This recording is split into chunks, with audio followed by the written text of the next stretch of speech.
Biara Kwaba Shonko and from Brakumase Online TV, Friends of Ken TV, and a Thick TV, Showdown Jumedie, and a Neya Wadan, and I say, Wamede, a Baba Sumo, Mesha Sonia subscribe ya. Ube subscribe, dear mamma, Beshe video, Ama Unibo, so Beshe, Ede Ama Obi for Nessa, dear Danny Dana, Minimua di Jumano, me to Jawa Hanum Seno, na also what so would dear Eddie Afa comment section, I say Eddie Mam said the Debiano, me better not for dear Manus here and seminar me bonnet bed then or Annie and then so. Ma bonne bedanka san sem de bi kwa show e wo man Ghana nka sabronya DC ebusia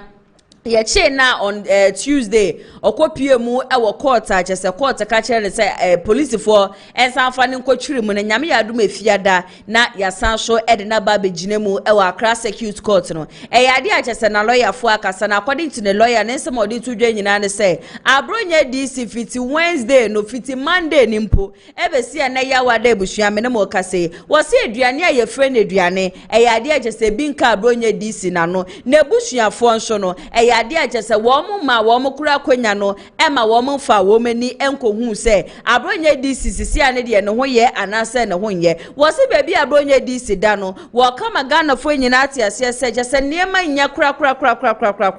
no besre eye IGP no asaso asre eye ye mampeni Excellency John Dramani Mahama se tumi a Ghana fo nyina e de ahye ne nsa no enye kwan wei e na wo so wo fa so na mmom no abronya DC wo wei eye asem no kan ye na wonye kromfo a wo mu twiti ne sede wo ye kromfo anasa sede wo ye wudini a just wakokra no na wakwakoku obi ye nyina so ye nim se NPP amanyokuo no for some time now webushia wo ma trendy ni nyina no efa enche kra nyame yadoma on the 31st of January 2026 wo ma ba beto Kennedy akompre ko hine Japan ene di kan sha ase se wo ne delegate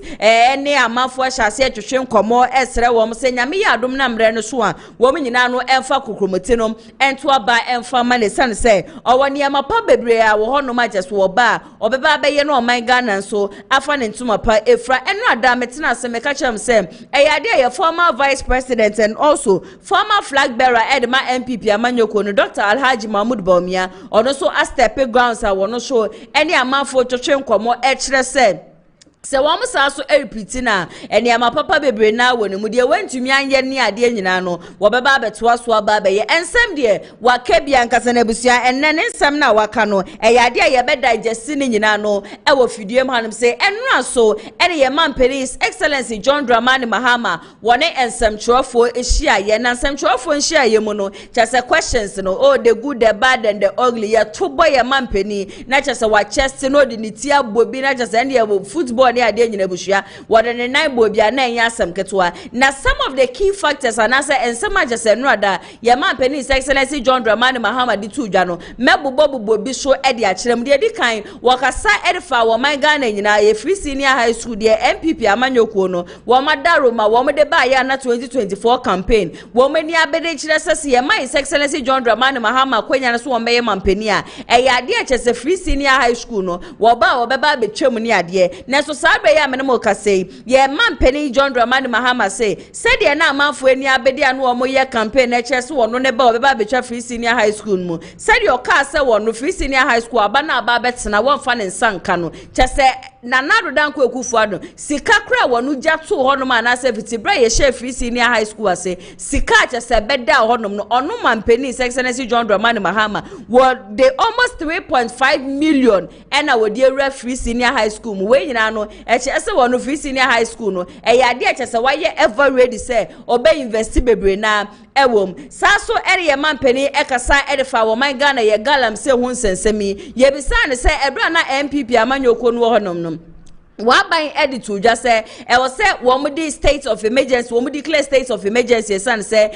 galam say ni just a yen show ni sase a no yadia enya sam ketwa ni ebisa ni esisi a wo show ba ye galano a egusu a ekoso just esisi a no kwa de efiansa na amanfo emia wo me ni efiansa na amanfo etu galana nkasa en wo kire say oh ono kwa de obeka so wo ba ye galam say yi yadia just wo kupa just wo mia na ni ankasa de obetumi aye bia no wo ye na this time no nka se de so atene kra nya bra ye ba be declare state of emergency na ne kasa ye mu ne wo ba be kire se eyade a kire small scale mining wuko obi memu te se Australia eyade a wo mu tu na so ye mine mu e na kire se mpenifo ahodo na hyeda eni ntete ye wo mu ntete ye pa e wo mu enu nti na wo mo de say insurance ase na kire se wono ne kura ne committee fo bi atena se ebusua enche kura kire se mpenifo a wo mo da small illegal mining ya no wo bepeja wo mu nyina do wo akopie mu Australia na wo akosua de e wo hono no ka na asem ye nam si ye mampani ase de wo ya magana fo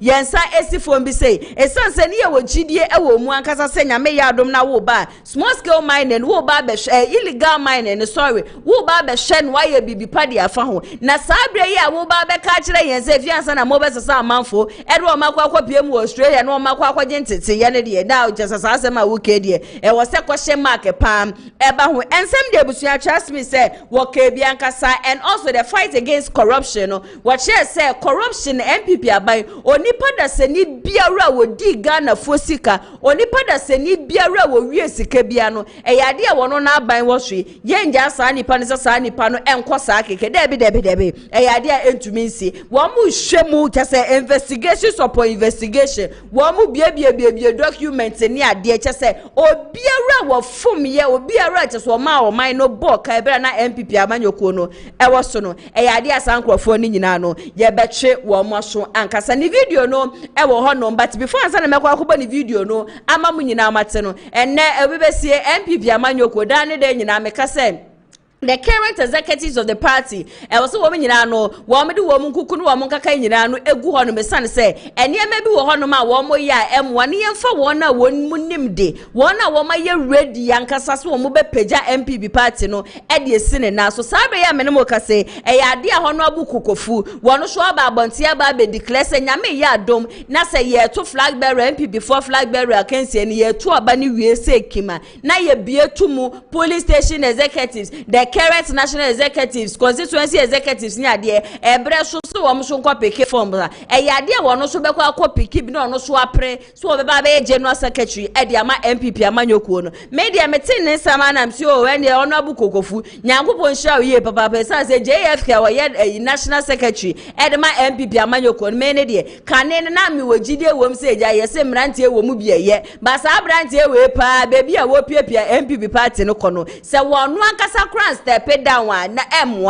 emwa krant no se kokofu so oba de ne ye mududo na ye pe MPP yoyo no ya ye ever ready say ya so ye be campaign emu odi ankasa e de ama no e ya de chese ye man pani ye former vice president Dr. Alhaji Mahmoud Bawumia no so Ashanti regional chese wo ye campaign emu odi na nipa ba kwa for some time now metin nka che ye papa e ye chema wuntumi anka ye chi abronye DC ni ade nyina na me expect say anka mehu chema wuntumi e wo honom na enu no obi ba betia me na so aka se hwe na wo ebra ye chechema wuntumi na ye bia hu abronye DC wo honom ana abronye DC ye chechema wuntumi nyina no chese se de minority fo wo mo ko ye dede wo mo ko tena fom ni ade nyina no abronye DC entuni na ye nsi won ye si alleged chema wuntumi wo no so afa ne ho adwen na Dr. Mahmoud Bawumia na Ashanti region na wo ye campaign ni ade ena chema wuntumi so be kasa wo chechire mu se hwe wo no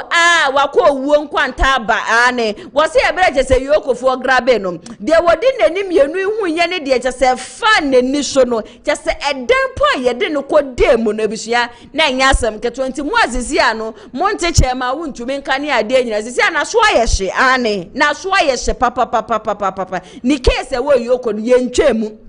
investigation egusu achese ekwasu ntifo now ne de chema wuntumi mbeso obeba abonte beba beye bibi beba beye gidigidi bia na eja wo kira nko ya sa so amfa na nkwa nkotu bebi ajeso wo ko ya onu angasa muno na ohu ne left krampo ne wo ba be hu ne right zi ade we hia lesson na minim se bebi en NPP amanyoko na bobo aba bedu no minim se sanka emre edane asan so akonechi a anka niema bia wo mo ye kane no sa niema ne nyina no wo womu nyebi eno ada me ka kire mo say Vincent Asefo old member of parliament at the Matafo constituency metena fidie mu anum say nko ade ebuhia meyi na no okotena eye Oyrepa TV no okotena honom no eno oba ba kire say NPP amanyoko na yade ajasa Asanteman womu di yehwia mu ankasa chese bosha hodo a womu sha Asanteman sa bosha ni nyina no yade a womu andi so na wo kasa no oba bebo ye mampe ye former vice president BAWUMIA din say BAWUMIA yo obi a na chese swami interchange na chese neni womu ankasa na dane de nyina no se wo bo wo mechia ne se wo nya swami interchange na so na de bia BAWUMIA ka bia na ja then finance minister Ken Oforiata nde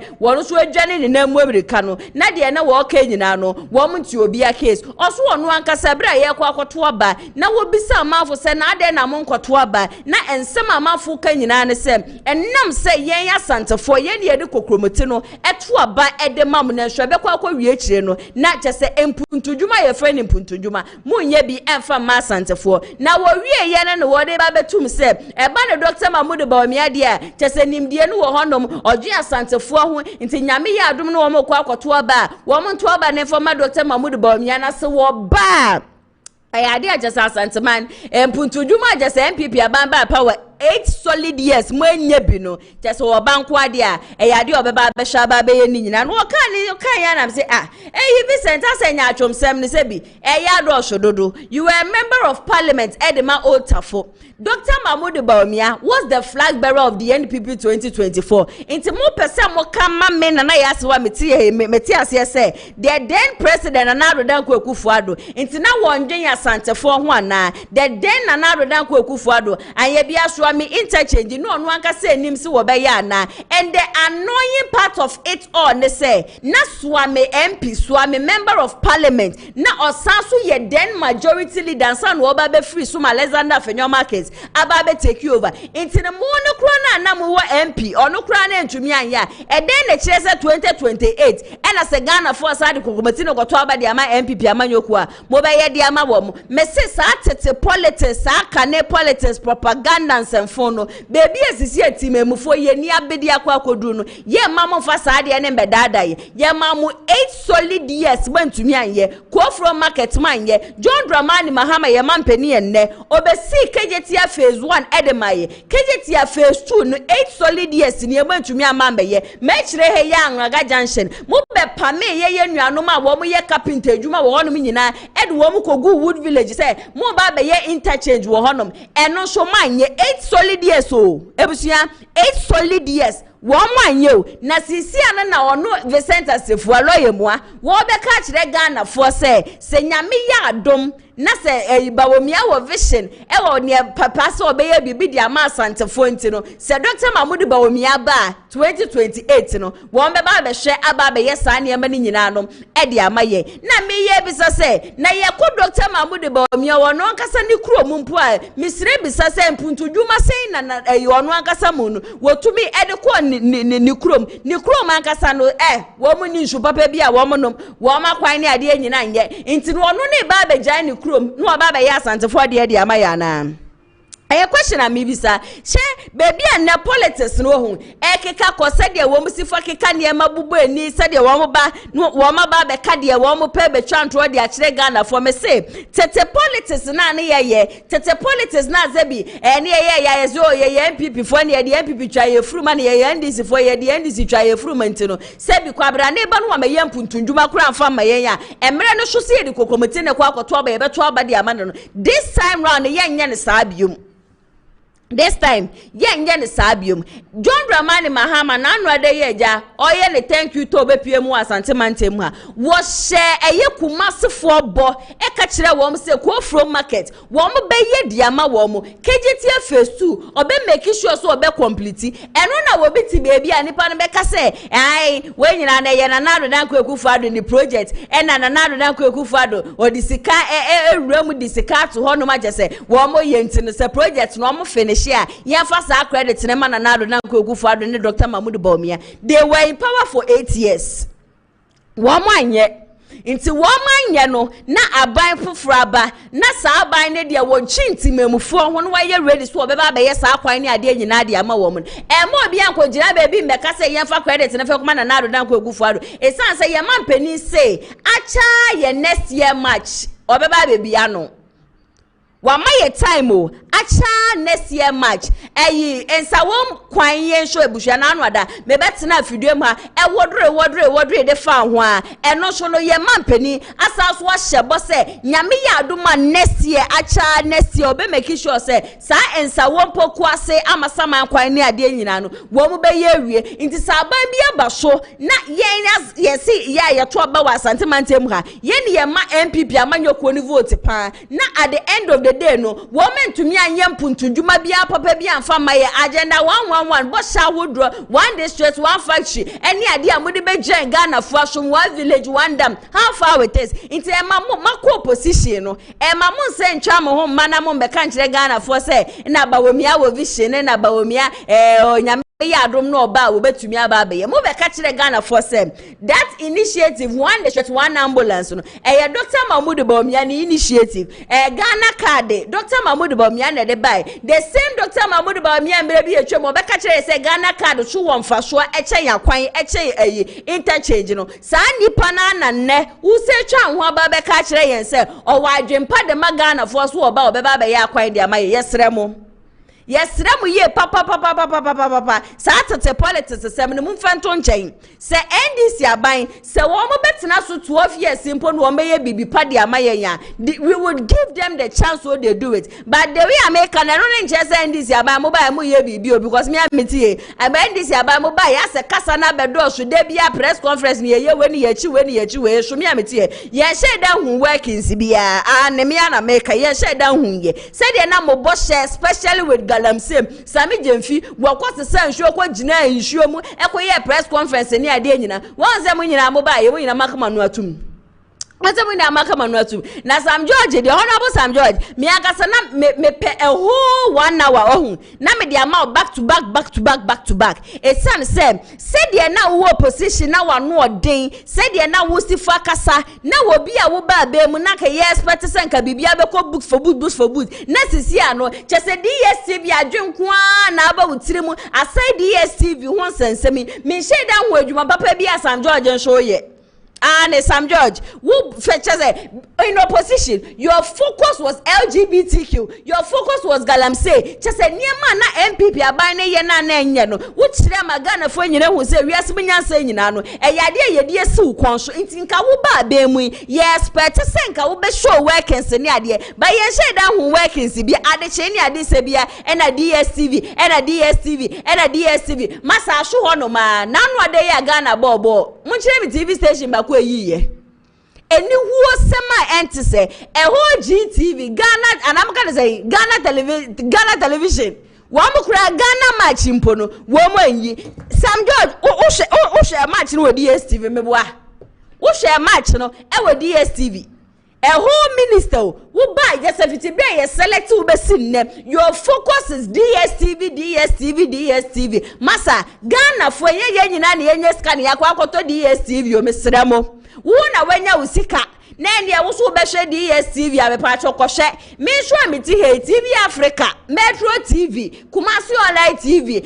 Tik TV Friends of Ken Kumasi Online GH no na me ti he me sure me ho be so na da ne de nyina me hwe obi afosi obi an obi an so obi aso obi an ko hwe DSTV ye ma me no ma wo mu wo nkra se me pa chow wo mu dudu asenkwa no ma ti DSTV da Obi tinkramante mu DSTV no kro ni madekro inti a whole minister member focus with DSTV na fa no ne betu ache Ghana fo aso ya ma dibre ni ye de ahye wonsa no you need to work on it and enough of the DSTV wo hwere adwuma no so ntumi nye na be ko eyama mpani ho no ma ko yama mpani ho na ko kache se adwuma no ye de hye wonsa no ntumi nye because ntumi fa DSTV nsensem no emfa be dada Ghana fo emfa be remna Ghana fo emfa be ye de wo ya Shumenyo obi na hwe DSTV and you'll be and a show DSTV. You need to do your work. LGBTQ, mobile LGBTQ, they have passable and another passable the mobile how far with it. Messi NDC abide Casano. Ebushia question mark warm who Sisi and the NDC abue, NPP abue, and on a canena kayaba twaba mitnahams yeah, NPP ni NDC in Ebushia, young couple baby and 2 women said these 2 political parties, they are all that the same corona, NPP by the same thing, NDC by the same thing. By a man His Excellency John Dramani Mahama, Mimi who say okay, wako opposition, acting opposition for 8 years no. Niema bi wo hono ma wosua. Enti ne send the ministers or be appoint woman no. Sanka woman nyina no ne be ya adwen be ya adwuma panka. Trust me sanka my Ghana. E ya de be fa ne ntuma pefra because even seeing say Yaman penny, any media no Asia, Wamoto questions a man na we ya no near dear, or especially in crowment or quani a day. Wababa church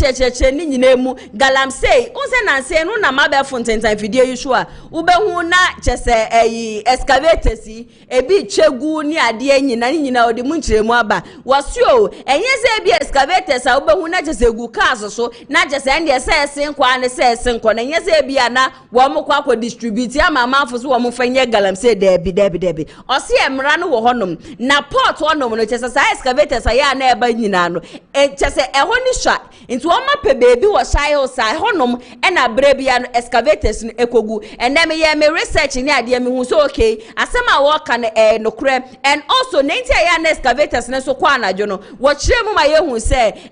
because say Eduana Joa I am not traffic no ewo from and a Judia will be ada and until I had one dear Mrembom, woman the transport excavators no near the Indian. No ninja say, Ebi aban yi ba ye, womu ed womu in Asha Galamse who cocoa day. May say when it comes to Galamse and Ram fire who, ye nani ye ni chile papa,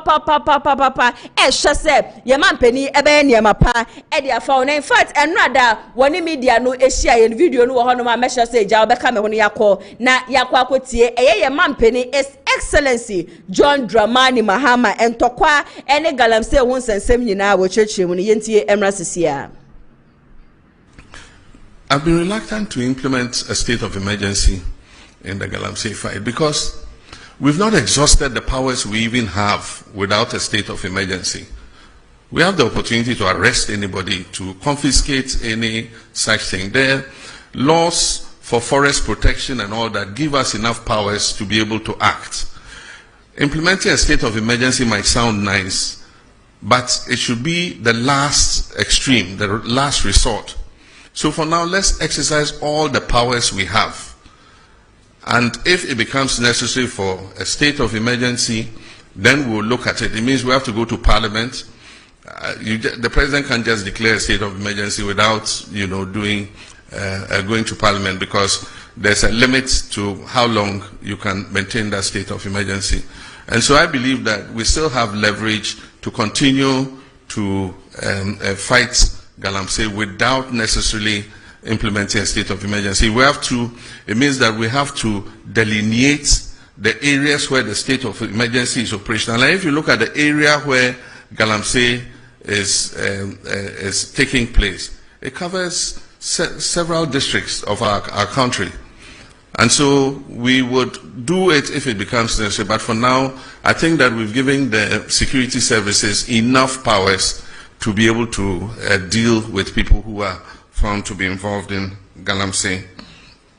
With regards to the security in the Sola, Tuna, Kalba, and Bole districts, it was an incident over a small plot of land, like the land you put a container kiosk on. That's all. And it has led to over 30 deaths. Somebody has his house, and there's a land between the house and the street. And he wants to build shops on that land. And then there's a dispute with the chief. And then it leads to gunfire and then deaths.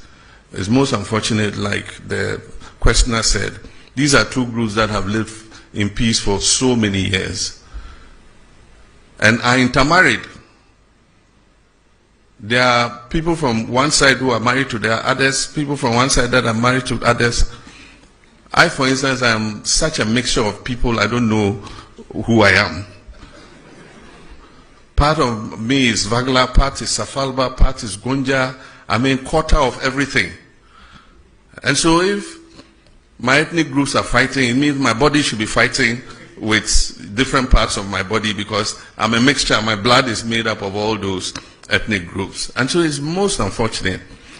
And so we've put in a mediation team. We mentioned the members. The 2 MPs are supposed to be ex-official members to work with the mediation team. If you look at the terms of reference in the mediation team, there's also reconciliation. And so even though we call it a mediation team, its terms of reference includes reconciliation. So we're giving them the full authority to meet both sides, to perform purification rites, to cleanse the land of any blood that has been spilled and all that. And then to come out with recommendations how to improve relations between the 2 groups so that they live in peace.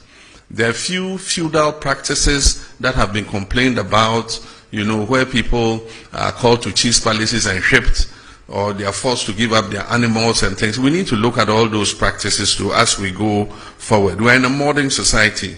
and so sometimes some of these things we must take another look at them. I've been accepted by all sides. Indeed, sometimes my greatest supporters were people of other ethnic extractions other than my own Gonja extraction. I won elections not because I was a Gonja, but because of the person that I was, you know, and I enjoyed a good relations with everybody. And so even though I haven't visited yet, I have not gone there yet because I want peace to have a chance, but I've been pulling the strings. I sent a delegation to the Yegbonra to prevent him from leaving Damango and going to Biniri, which would have escalated the conflict. And he listened to me as a father, and he refused to go. I stopped the Bolera too from going there. We gave the chiefs an escort to go and see the place where the incident happened. And I think that that has lessened tensions. As I speak, we've given the security services the authority and the resources to begin to bring some of the displaced people back to their communities. And so we're going to work hard to make sure that we bring peace to Gonjaland. We need peace to develop. Our common enemy is poverty, it's not each other. Savannah is one of the poorest regions in the country, and so we must rather be fighting poverty rather than fighting each other. And the last one, the creative arts. The creative arts is one of the important sectors. What we notice is that the creative industry creates jobs faster than the traditional sectors that we have known. By the time sector or manufacturing creates 1 job, the creative sector, digitalization, knowledge industry, arts and things would have created about 5 jobs. And so that's an area in which we have to continue to invest. And that is why we created them as a ministry together with tourism. The Black Star experience will take off. They've been working on all the foundational issues, and you'll soon see a sign of it. In the next budget, we're going to make some allocation for the creative arts, for the film fund, and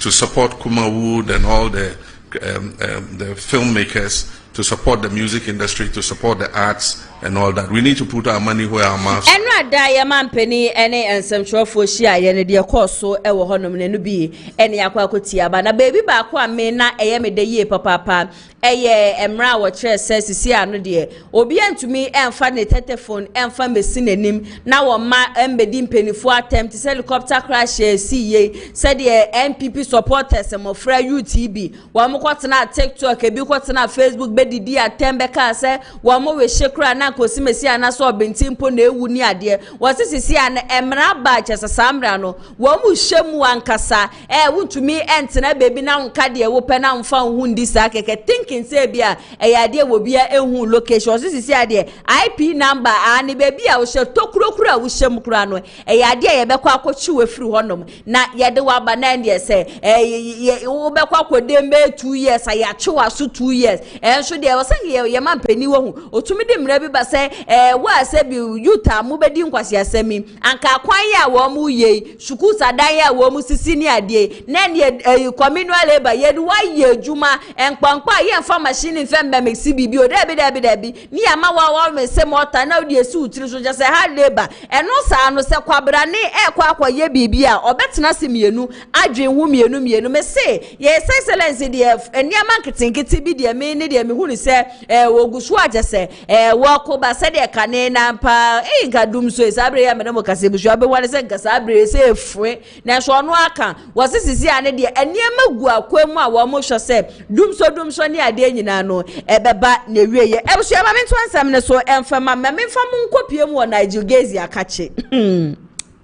na Nigel Gaisie mom no ho ebusua eba Nigel a oye nyamedifo nti etore bi ansem bi wo hono ma ya na especially say ensem a efa asofofo ho a aya na mempese meka ni he bebresa but enen bi be se bi bisa question bi se as at the time na akompre ko Kennedy ohine Japan na o expose asofofo no mo amhwe dwumadi emisere bisa se wo sofo ade a chese akompre ko ohine Japan o expose na menya sho me amiti hei masofofo no me ye miensa ane me kwa asole miensa sa asole miensa me ko nyina no Reverend Asare Danko ebra na chese Kennedy akompre ko ohine Japan o expose asofofo no me pacho wa expose me sofo debi wa expose me sofo na Papa Solomon national Solomon Power Ministry eno so no ebra Kennedy ani abra o expose asofo no so ya expose no sisi ade de me boss na asole so bosi ade abeka me de Winning City Chapel International and na sap ebra na Kennedy akompre ko ohine Japan na ni abedi a chese o expose asofo no wa expose ye Winning City Chapel International nti eye me wan wasem hu se wo biti baby na okade bia se ade a chese akompre ko ohine Japan na oye against the church and na obeso ogunya nkopon asori chese na ensam ne de aya na edoso me ameti he me si de bia me kase se Kennedy oye ade na eye abusua fidiem ha mebo na baso ba se Kennedy akompre ko ohine Japan ya ade na nya me akasa metwi nenim ma me fam nko way back the time ana Kevin Kennedy no expose asofofo no ma me bo sofu wedi obinim asa that time ebusua se wo fa wo do TV etu metro eye Saturday anopa trust me se na ani enyan na enye kama wo do TV beto honom no wo be hu abofra be ye 5 years 6 years na jese ye chesa abofra ne ye beifuo video bi ananse obehu na sekuleti obi ni bisa se den ha na akola ketwa ose ema asem metena se na bisa se akola ketwa we onimade eye ema asem akola ne beba be kasese bi ema asem na ha nana ye shed that time otumi kase ena obi yewu na wonya ni nipa no ena obi na ya hu no chese eniema na ekoso abefo ntentan fidie ne so no ebusua na eni enyan enu nti no akompre ko ohine Japan otu ni wusi honom say and also as at that time the next expose na ekoso nti na amanfo eta the information ni ade ebre no ena ensem ni bi wo honom so na eni enyan nti that was when na Kennedy o sha ase say o expose asofofo and e bi wo honom a obehu ono awo ne o man FM honom na obi kura no e the news abre ne say me kwa sorry we sofo we ne mada sofo we ayemi say nti that time no ena na Kennedy expose asofo me amiti hei ma sorry sofo Kennedy ohine Japan na expose no ena eye niema bi asofofo ni bi ye ena ma that time Kennedy akompre ko ohine Japan o expose wo mu and one thing is say Nigel Gaisie kro ya ebusua emre bi etwemu Nigel be ka say ya wa asofofo ni bi wo hono ma they need serious deliverance because they are fake ane Nigel Gaisie video no wo ebusua ne yebebo Nigel Gaisie nankasa o ene betu nenum tuo ebedeye ena sofofo ni bi e fake ena sofofo ni bi to say ena sofofo ni bi menye chese ensema no oka no I am still shocked say wo na wo kire sa niema we no obi do information abedi Kennedy akompre ko ohine Japan nsa na Kennedy so aba abonten na Kennedy aba be expose you chese it's more than 10 years and the pains no egusua ewo Nigel Gaisie akuma mu abusua Nigel nye ready so obeja asasem yi mu na manaka obi ni memre bi etwem ono abetena ni TV show ebetu nanum tuo ebe ka kire Ghana fo se de na kane no oba no obeye no oyo obofo e na oye angel obi nim no otumi tu anajo ono abetu nanum tuo se eniema bi wo ono ma no wo ye na sa niema ne ye fake enyeme na me be kan ye obi nim nankasa e na betu nanum tuo enti ne samoa mkoyeye mo niema bi na wono so awieye wono ni agenkwa atwedi apanyankopɔ weyi na magana fo no aba abonte no aba be kan so many years and na just say opema mpani edi na Niger bushia wodi adwan Ghana fo asuma adwan Ghana fo asuma so magana fo nya asumdwe da no makumbre ko hine Japan so won be ye mampani wo krom hanum say da na bushia ni video no ono ankasa kasa kire se asofofo amu o manga na ebi ni hia deliverance ne yenkwe na yenkotie sansem no emra sisia. Trust, faith, belief in the office of the prophetic no seems to be at an all-time low. Yeah, because of Kennedy Japan. Because of Kennedy Japan. What did he do? Kennedy Japan, no, he attacked the prophetic to the highest level. Look at the stature of Kennedy Japan. And again, me papa the from lawyer. I want to be circumspect. Okay. Yeah, well, Kennedy Japan attacked the prophetic, and if you are saying the prophetic is at all-time lowest, it's true. And around the world, by the privileges of God, I've gone to all the continents of the world, and all the major prophets around the world admit that the Ghanaian prophets are prophets. We can have character discrepancies, which is common to all men. Yes. But you can't a dear Juma a woman Ghana. Because Ghana for your bomb pie. Me say me pass auntie. I don't like going to Kumasi for a program because if it's a church of 500, about 450 so for so abroa or your penny or a deben crab, you almost bomb pie into no a fre so. And look at what Kennedy Japan did to the church, did to the prophetic. But it was for a part an attack on the entire office of the prophet. He singled out some individuals. If you attack me, whether I'm of God, I'm not of God, I represent an interest. Yes. You have attacked the entirety of all the interests. If you attack Bedi Kobi, whether you like his nose, you don't like his nose, you have attacked what he represents. If you attack Obinim, I mean, you have attacked. You have attacked the Christian fraternity. You have attacked the prophetic. And like you said, he picked some few people and he attacked us like me. He took me to the gutters, which it were not true. No, how can he say a fine gentleman said me a murderer? And he hired people to collaborate it, if not for your friend Teresa Wuni, Honorable Teresa Wuni Nikwa. And Kabadisa, they would have jailed me. I can tell the countless of time you bet me call your friend is saying Achimota Mile 7 police station. A church, oh yeah, so you see, so Emre Pemno Yebekasa, and it's unfortunate. It's unfortunate. Yeah. But I believe God said God will revive his church. And now last 2 weeks, I'm in pain for be a bonkom. I could see people are now going back to church. That thing didn't allow a lot of confidence if prophetic no, but the church is for God. Read Genesis Revelation. It is only the church not say I will build my church. Yes, he didn't say he said I will build my church. And I saw anything, God will build his church. But on Ken, you know, won't you say, sir, because you were one of the targets, created this sense of, I don't want to say hate, but as a woman, that emotions may cloud your judgment about him. Yeah, what I'm trying to say, I mean, I'm not one of the people that pretend. Okay. I don't like Kennedy Japan. I can't like him. Okay. And since that day, we pray. Because of your because of what he did against me. And since then, me bomb tiano till today. But that is not of God. No, it's not a matter of what. It's not of God. Judgment is of God. Yes. Bible says.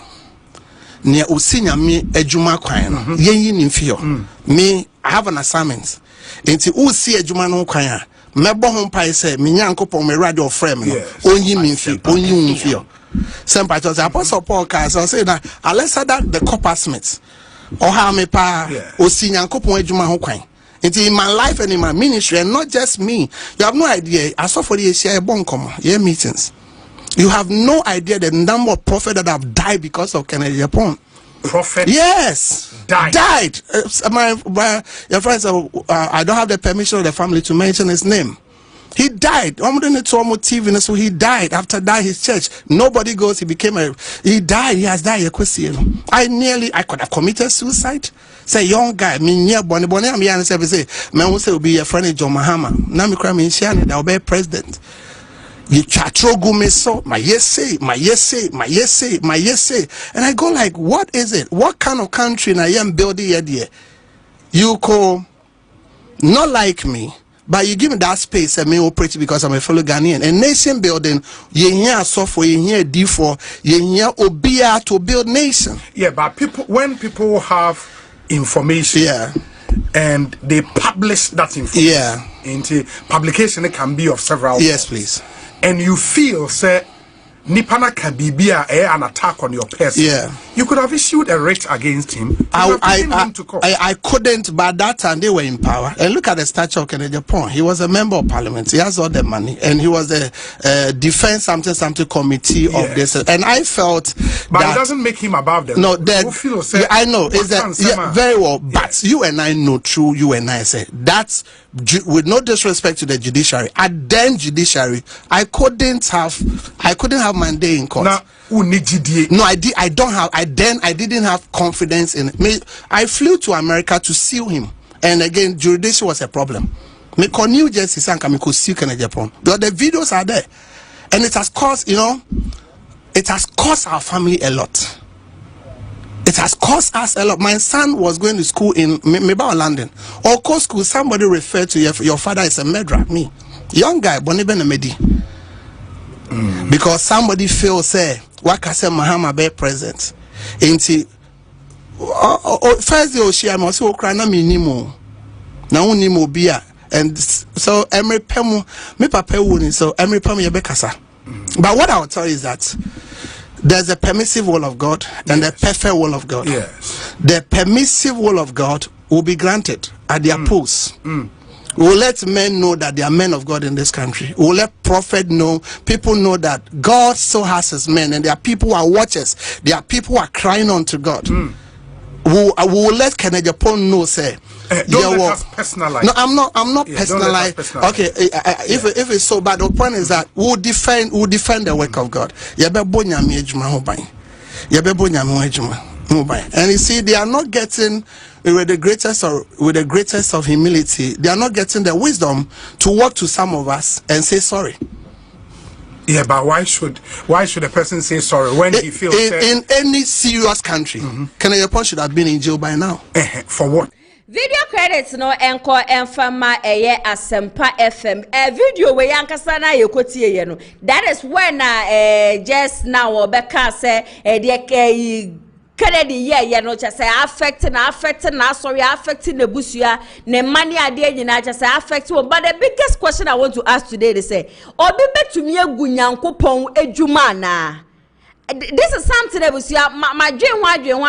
Can somebody say Obia or say me yenya miduma correctly ankasa say nya miduma ankasa na meya onipa da seni bi ebetumi aba begunya miduma na onipa bi eno asase so obetumi agunya miduma se edwuma na wo ye ne ye edwuma che say ye no kore edwuma na wo ye no eye edwuma che say fini nkeka wa bi enu honom na wo di twedi ampo Nyankopon webusia wo hata shuri wono na wo di ne ye edwuma no human being born on this earth and ebetumi agu Nyankopon ejuma. Nobody born on earth ebetumi agu Nyankopon ejuma. I repeat, nobody born on earth ebetumi agu Nyankopon ejuma. I just say bi ejuma na wo ye no efini keka wa bi wo ho ne ma bi a wo ye na say entwe ye na enko ye. This same NIGEL GAISIE say dey make am say e ba na sofofo ho sensem abusua Nyankopon frɛ wo mo na nana ya so me nyina benkum nyina ni fante na me mpesa meka ne bebre nti na ya na mprepi no aya na me bo video no ansa na meka bibi abusua maka bibi ya kro me pesa meka no NIGEL GAISIE kro ya na mo kai na Romeo Abranti ebetna be fontentan fidie show ebe make allegations bi say eyade a chese Niger akore na kantuma chese mesba ho sensem ne ade anyina ebusua ebe ye bubruja it is se wo nipa nankasa mu na ebusua wo ho entia It is allowed. People can say whatever they want to say to you. But say wote na say wo gidie se nyamedwuma pa na wo ya meme shofo you reba na say dan kwa doza. Obi enu obeba bonte e beba begu nani ase because odi chedi ampo nyankopon na eye adwuma. Menka sa Nigel mfa nyame nya adwuma. But say eye nyamedwuma na wankasa wo munim say nyamedwuma na wo ya me say obi enu hono mo betumi egu wa actually nti Nigel that threat na mesi you know and at that time you know na menji judiciary nindi whatever you want to do you can do it now sisi ane de timemu for Kennedy supporters we are tired whatever you want to do you can do it if you want to sue Kennedy in Ghana if you want to sue Kennedy in US if you want to sue Kennedy in UK you can go ahead and do it send adana me kai me say menim say akompre ko hine Japan in as much as standing for the truth and near maybe on my year on the past I mean say ne onya kwanya ne se wo bese sane man ka trust me say sane man nyina wonye ena na Nigeria ni abia wototo ayampe nya me won we san say onu ankasa ne party NPP kura bushia o defend wo mo kuma wo mo mpo no mo de ne tenses kra ba bonte how much more say Nigeria wo beka say ene we gu nani ma se no de ne kokot eno enya news mame because ne party a o de ne sweat edi gu honom de ma wo mo mpo no ena wo beso obedi party na ni ye na yen hwe de wo mo de ye no yen shedi e wo mo de ye no but there is this man of God that me wachidie wo sa nyankopon ne mu sa sofo ne mu prophet kwatin ka bibi se hwe eto ni atete apra pansan de obi ani gidie wo ne mu no sa nipa ne na twedi ampo nyankopon efa no no wehira no nipa na mo hu ne se wo ye holy nipa na mo hu ne se oye righteous a wo no na betumi aba bedi Ghana sa nipa nimpo no eyade a chese the heavens have rejected that person de ye hu ne se nani so o hye de ye hu ne se wo mu ade de ye hu ne se wo didi amafo atam no he is the one twedi ampo nyankopon we yi ne se ombra meji wo man Ghana inte ne se wo besiu no se wo kaden ya fa no wo so obeye ne de yo se nyankopon na aka ebuhua onipa no hono ma wo betimi asesa now no yenko back na yenko she video na Nigel Gaisie ono aka se tu nanum to awo da waka se asofufo ni bebre na be kwabo nsam jem Nigel na na ekan o se asofufo ro bebre na wo mo be kwabo nsam jem na anso hono ma wo wie no se asofufo ahodo na bebre na hia deliverance enti wo hia deliverance na se ne akompre ko hia Japan wo magana fo hia hu se wo hia deliverance nge busha ne bone ne se yenko hwe Nigel Gaisie ono atu nanum tuo emra sesiye nya we ase no mahina ya na ekan na at the end of the day obeko hell what's the essence of it okay asofo ni bi beko heaven me amika sese manhwe manamu ya metima ko heaven with no apology asofo ni bi omunya deliverance asofo ejati o 6 feet away all of us unya we ase no mahina ya na yekan na at the end of the day obeko hell what's the essence of it okay asofo ni bi beko heaven me amika sese manhwe manamu ya metima ko heaven with no apology asofo ni bi omunya deliverance that is Christianity enti oni akuna abaye ne nyame be fa aso wa manesa no ono so bajumba ono so hu obi obra ono so beboa na Ghana konani and I throw a challenge to any young man coming up that these are the people we should follow. And the people are cruising Range Rovers and blowing their wings and saying we have this and that, and it's not reflective in the life of the ordinary person. I throw a challenge to Asofo Kumasi, they should follow that path. Thursday are sorry no afre ma mi bi otondokon wo se nyame abie wani uhu kuku ana pot no mu nyina ye hiafo ye hiafo na nye prayer nko a fa offering na che obi no fan start obi ebusia we de nyame na make Nigel wa na woka wo se asofofo ni bebre na abekọ hell asofofo ni bi ho no ma wo mu hia deliverance ankasa 3 days today me hu obi ni video bi a ebusia chese cars no eseso beye force 5 na chese wa we ne red top na okra ni suit na obi kita phone na wo ye ni video na oya o se me kwafo car we okojina car no no afri car no no okọ next car no afri car no no okọ next car ye nyina ye ni mebusua de course wo kuro yi mu na me obi nim na nkasa so kura ba abonten betu na num to obeka se nyema bi wo hono ma kane na wo ya na sa nyema ni nyina no na nya no kura no just there na me hu se ensema ache se Kennedy ohine Japan beka ye nyina no no kura. Kennedy was fighting for us, the innocent people, and na agradada wo demu amafu nya gidie wonmu we kura ye sika gari asemo we ye bra ache wo be ye sofo and ye bra be ye evangelist mama part e bra no nya agrada evangelist mama part amafu tam wo mu gold ni ade e de ko sha agrada nsa amafo ekope wo mu sika kakra e de kopia mu because agrada ka kire wo mu se wo ba ye be chewu sika na so ko wi ehie no na wo mu mom de no wa ba beje e de akantam ne de so wo ebusua wo na wo mu ko asole nyina wo bi e ho no ma jesa agrada o ma wo mu 1 cedi na o ma wo mu 2 cedi osofu bi e hia se ebusua ye ahwe ne beginning e be ko wi ehie no chese yenya sole ma ne kura de ye be de kura na ebusua ya na ye de ma ye na so asofu fe wo mu be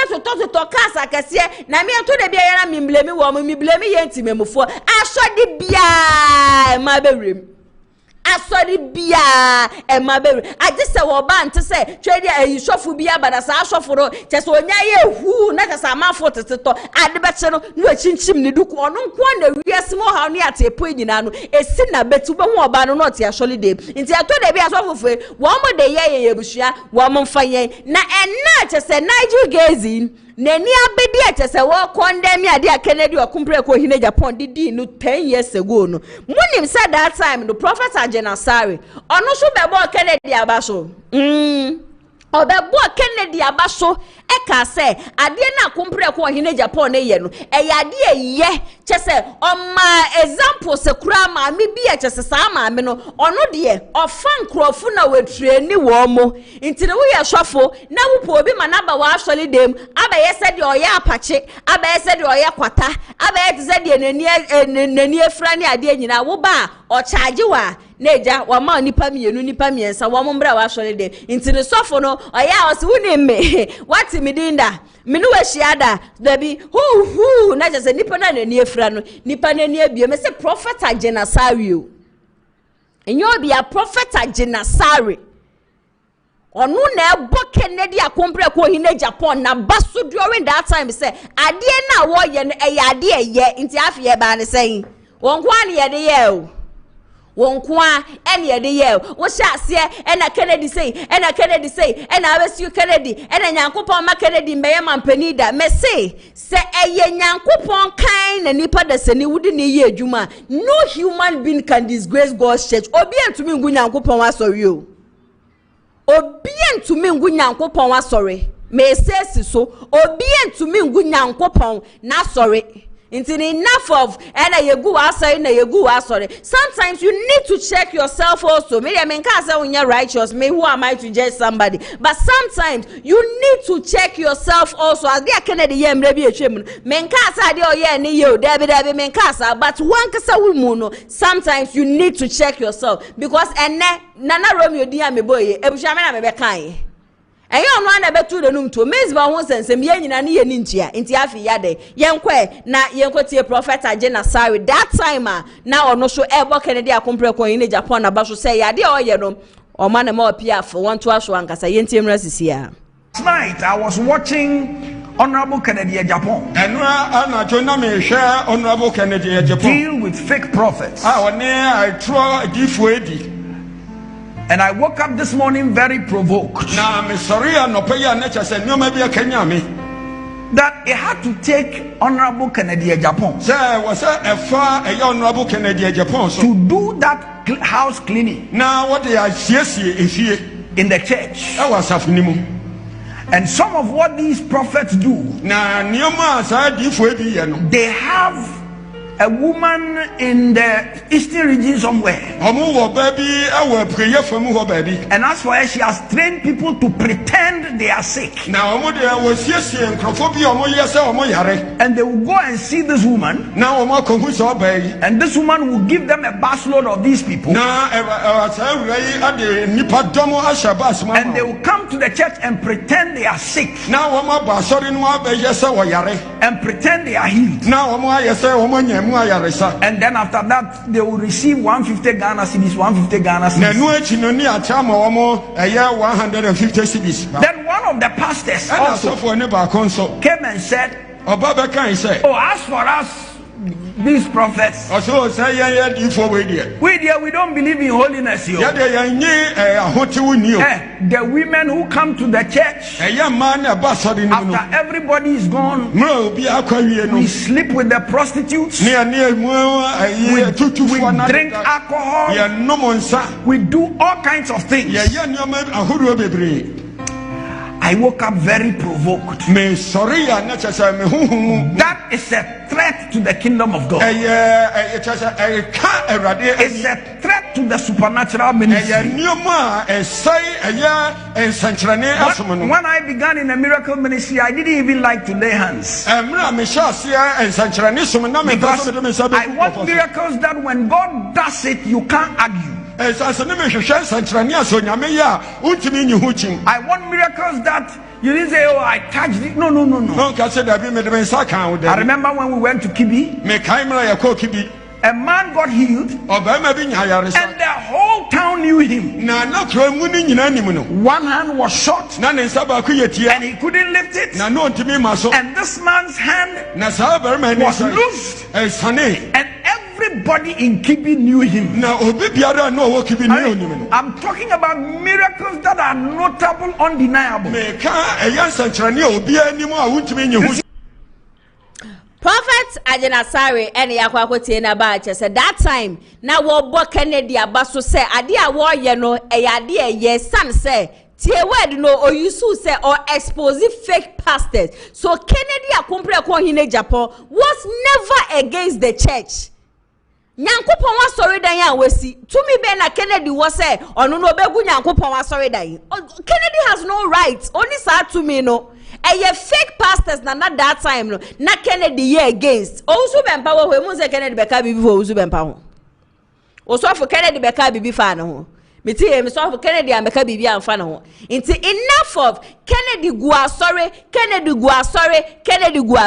akompre ko hine Japan can never gu obi asore oni sa tumi odi begu obi asore eye twedi ampo Nyankopon na asore dan e na twedi ampo Nyankopon so na mani padom. If you are serving God in a righteous way, no human being born on earth and ebetumi egu na asore meto so di amamu akwesi kwaten so spokesperson e de ma kompre ko hine Japan na na no wono so aba be reply eye NIGEL GAISIE na ono so ekotena asempa wa be bia chese NIGEL kwotena ye na wakasa ye no one no so train telephone no so friend was ye Papa NIGEL aye ye wate dani de nyina ye tat se wo kasem ba wono de wo ka kire wo se Nyankopon fa Kennedy so se de be ya o de be sone eniema so esan se entete ne na ya do osododo na amanfo egu Nyankopon wadwuma inti no Kennedy wan sorry amfantia oso nyame asori na mbom no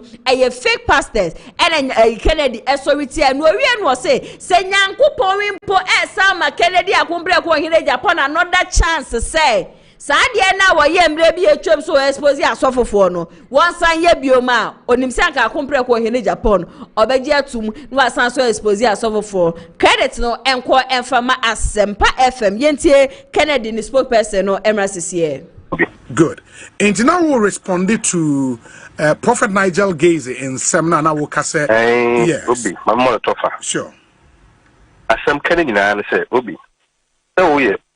Pentecost elder sure. What was second make our asem? Dabi. No one comes off for penny asem. Dabi. Then I saw for be there. One more say you were kind of sorry to our the nature said sorry to our sorry in our. Then we got Presby. Presby moderator can and can asem. FM. On camera off for penny asem. Domia assembly Trinity when be tria me tight. One come asem. So and the other na wo de obeka ho asem na meka kwesi say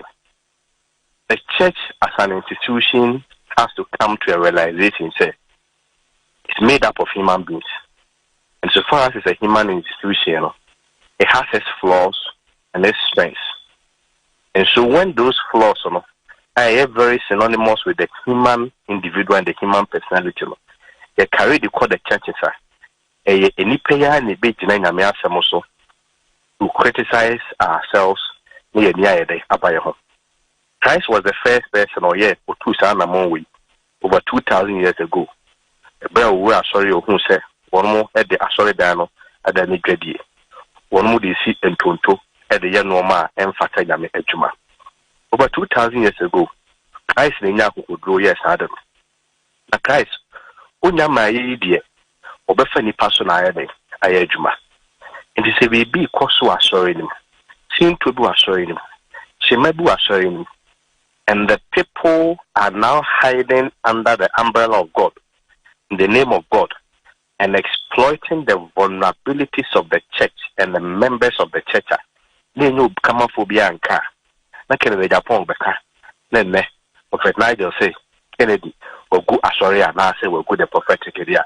And yet I want to state it as a matter of fact to say anytime Kennedy Japon will get the opportunity again, God will use him strangely and mightily to still cleanse the church. One to the papa at the Nasari time. Also about Kennedy Japan Basso. When Yaku drew, then Yankupon denied the house cleaning. And so what Ken was doing was not to say, you or sorry enough. Now, Opusu good sorry, and Opusu good as of when be in my asset. And it's 9 years of Ubian. Then Mumni Pebia, one more Yame, a song, and then Yame Juma, a cacao manim. One more and no mebia, Anthony, a will Yame Mono. Obaka will be almost a touch not my anointed. Very manipulative way to blackmail everybody into silence. Obi. Oh, politician, ya dear Nenya. You can't say what first come to see hospital, no one could see. Obi, no one can answer. Obi, who can answer. I then a man of God, dear. One more S-race. I don't want to even go into it, but no man there, those things, you feel that the church of God, God cannot raise somebody to condemn that. And so if Kennedy was doing anything, all that Kennedy was doing was the highest form of evangelism. And here we are. Nigel. So I say, of course, no one do you say, hey, I'm sorry, we just want to issue a reminder saying that we will be intimate with our sorry. God was very clear. See, be able to on what's up for the church cannot be executed, the church cannot be broken by any single individual. And what Ken did was just the highest form of evangelism. Ebusia Kennedy spokesperson and Kwesi Kwate and Yakwakotie Nyankopon si bibia betwem na so no awurade asem de entwemu da Kennedy akompre kwa yin Japan wa megu obi asori na mmom no oba expose eye asofofo ni bia womu ye fake asofofo ni bia womu ye kronkromi mo obi edem si asofofo ni bia no womu ye fake womu no na akompre kwa yin Japan ebe expose womu. If you think say Kennedy account who bibi you do not agree, you think he lied on you, you want to go to court, muntina court ye see, and so you can go to court. May sure say bia wono so ni evidence no wo so okona so ni evidence ni ebe finding na I am finding okona wo evidence na won no wo be disgrace wa on disgrace so dem ka that time na wo mama fu akwanya no mo bad no mo de asem ne bantu obi na wa ba wa asole no e de asem no e be to de na so me shofo Kennedy expose no o shofo Kennedy am expose no, and Kennedy akompre kwa in Japan can never be against any church. He is rather against the fake pastors. Ebusia meto aso de amamu aja say Dr. Mahmoud Bawumia so campaign no e ya de mu aye danka sa je say Bawumia sorry Dr. Mahmoud Bawumia campaign na make mu aye danka sa ne o be pie mu Ashanti region na nrada baby aja say Bawumia to bomb ba ne say wo to bomb na bomb ba ko Dr. Mahmoud Bawumia to yebusia me madwe ho amenti ase ne say enam say Kennedy ba na Kennedy abeka mayewe ya ma party no me my party no 4 million me yewe my party no me sponsor womo me to pickups ni ade de ma womo Kennedy ba no obeka bia yes Kennedy brag too much na no de ya Brian Champion so ba bonten and Brian Champion so be sha ase say ye Dr. Mahmoud Bawumia 2024 campaign na wo ye no Eastern region ono BAWUMIA 1 cedi krano wenyi eyono Brian Champon and sponsor Dr. Mahmoud BAWUMIA in 2024 campaign wo Eastern region sikata so wo hwere ye ni sikata se komu no enye skaketwa eno so be kan ya na je se BAWUMIA supporters especially one na je se wo mo wa TikTok ro wo mo so be show mu ena mo brage dodo ena mo kasa dodo na mo brage dodo afia busu ya da so le ya BAWUMIA so abeto bomb Dr. Mahmoud BAWUMIA so ba ya wo so ono so 2024 campaign no wono so ekoche 300 pickups na minim se constituency bia no 276 constituencies it is a Dr. Mahmoud BAWUMIA ba no obeka se wono so distribute 300 pickups. I know some of the constituencies who didn't even get the pickups. Pickups are a Kennedy Akompre coin in Japan or the my NPP before. Emo be no on man ya branding with a or no Kennedy in the pictures there be pickups Dr. Mahmoud BAWUMIA yusu ye ne 300 pickups also be distribute ye no ni nyina no na eye branded that just Dr. Mahmoud BAWUMIA ni phone ni ade nyina no ebo so na wo ka na asem nam say baby Dr. Mahmoud BAWUMIA wo kika kwede bia am say you are a fine gentleman. I like the way you don't insult ni ade but who can you wear the flag bearer of the NPP eye wo campaign and now you shoot 300 we compare 300 pickups the buy no year campaign into say obana say so be dey na be say you also gave them 300 pickups me ba so campaign me campaign ana campaign na ye medwumera campaign ana campaign me ba so na ye Kennedy campaign ana there be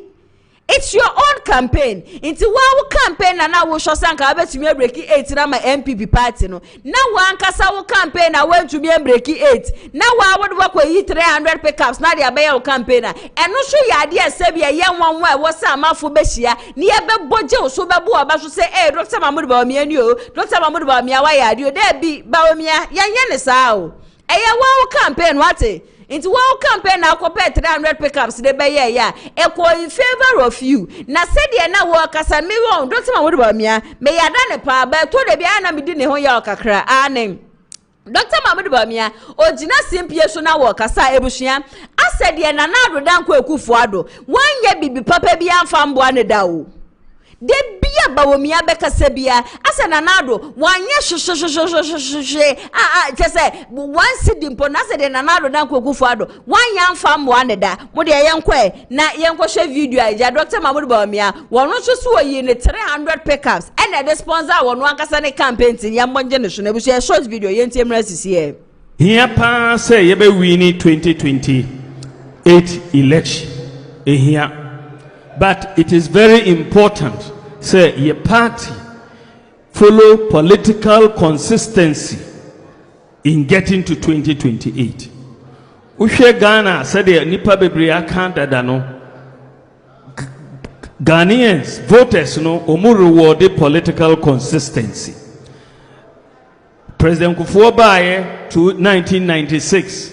obenya 39%. But NPP yes andi ne bae na okodi nkunim Mills bae onya 43% 2000 NDC sandi ne bae 2004 okonya 44% na omusandi ne bae 2008 ena okowini ye na Akufo-Addo bae 2208 wenya 2012 wenya yesandi ne bae 2016 ena obenya ye John Mahama 2016 wenya yes and in by 2020 wenya yes and in by 2024 and also be the presidency say senti the idea eye one no uhwe Ghana ye voting abakosema ubehu say since 1992 president bia or hand over power ama obia onino akọ contest da uhwe Rawlings obe handi power ema President Kufuor omuko contest 1996 and yes sir President Kufuor be hand over power or the manhwan at Mills omuko contest and yes sir 2000 early 2004 Mills we are not the man Mahama but Mahama over handing over power or the manhwan Akufo-Addo or no Akufo-Addo na equal contest Akufo-Addo ever hand over power or the why Mahama omoko contest 2029 Mahama obe hand over power ama wine.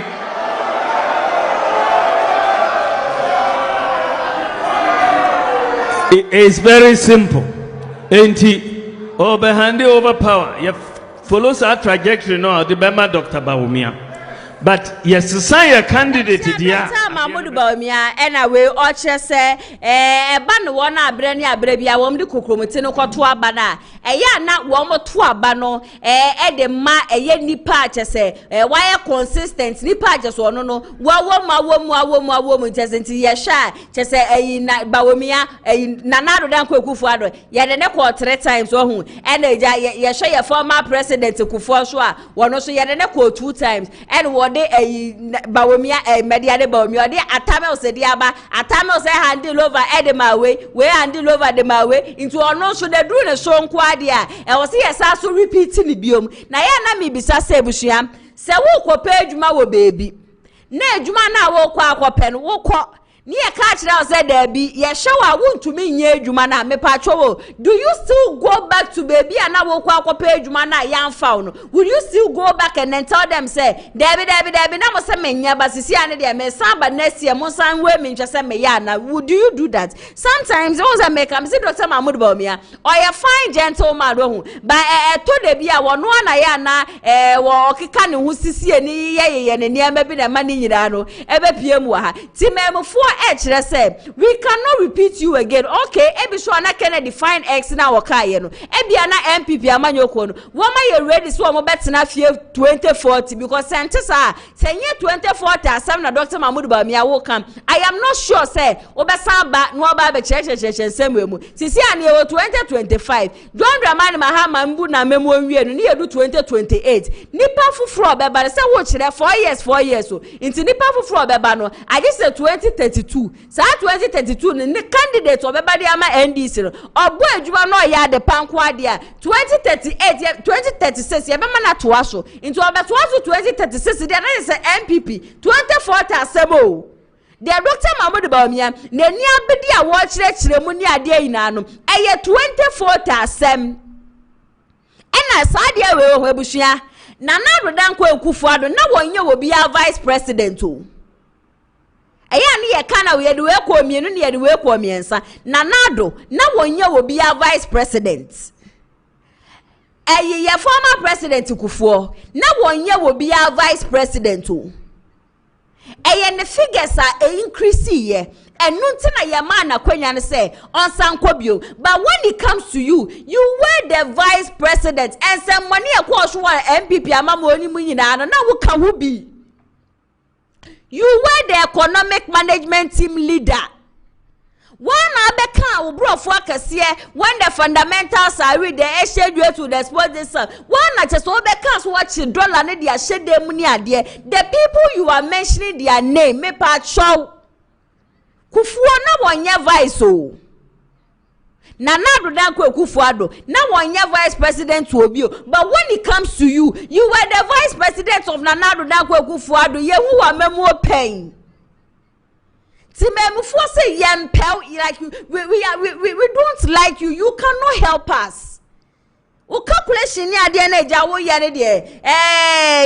ye former vice president ye besere ye papa say o beso ni ye di amayen wate hwe ni ye mayen papa you can do your campaign say the things you will do nyame ya adom na ba niema wo be ye di abo amanfo yina it is allowed it is okay wo betumi aye no but what try say we ye data man the data will expose you one day.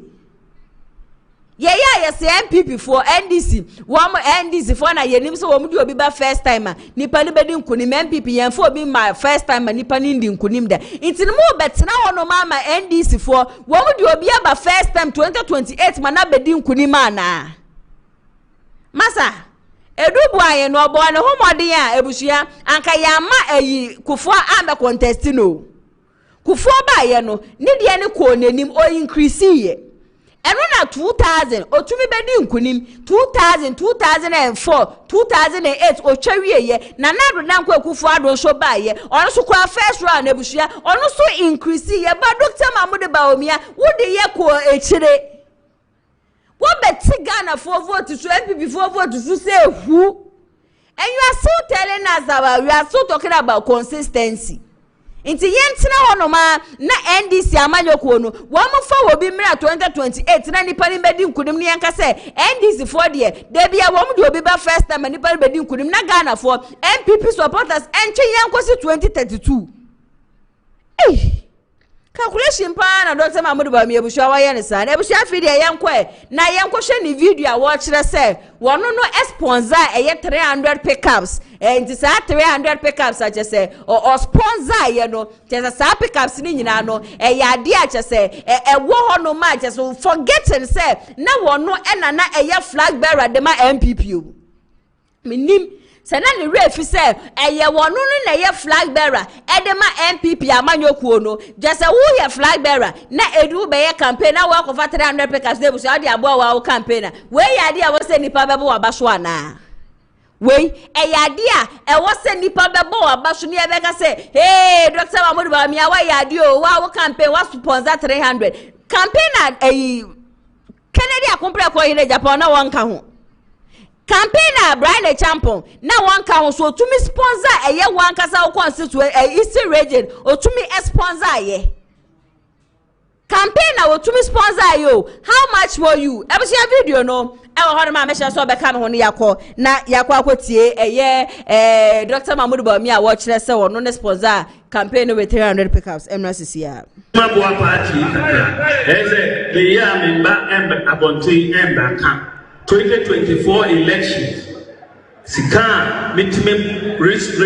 ember party no ebinsi da ewo ye party history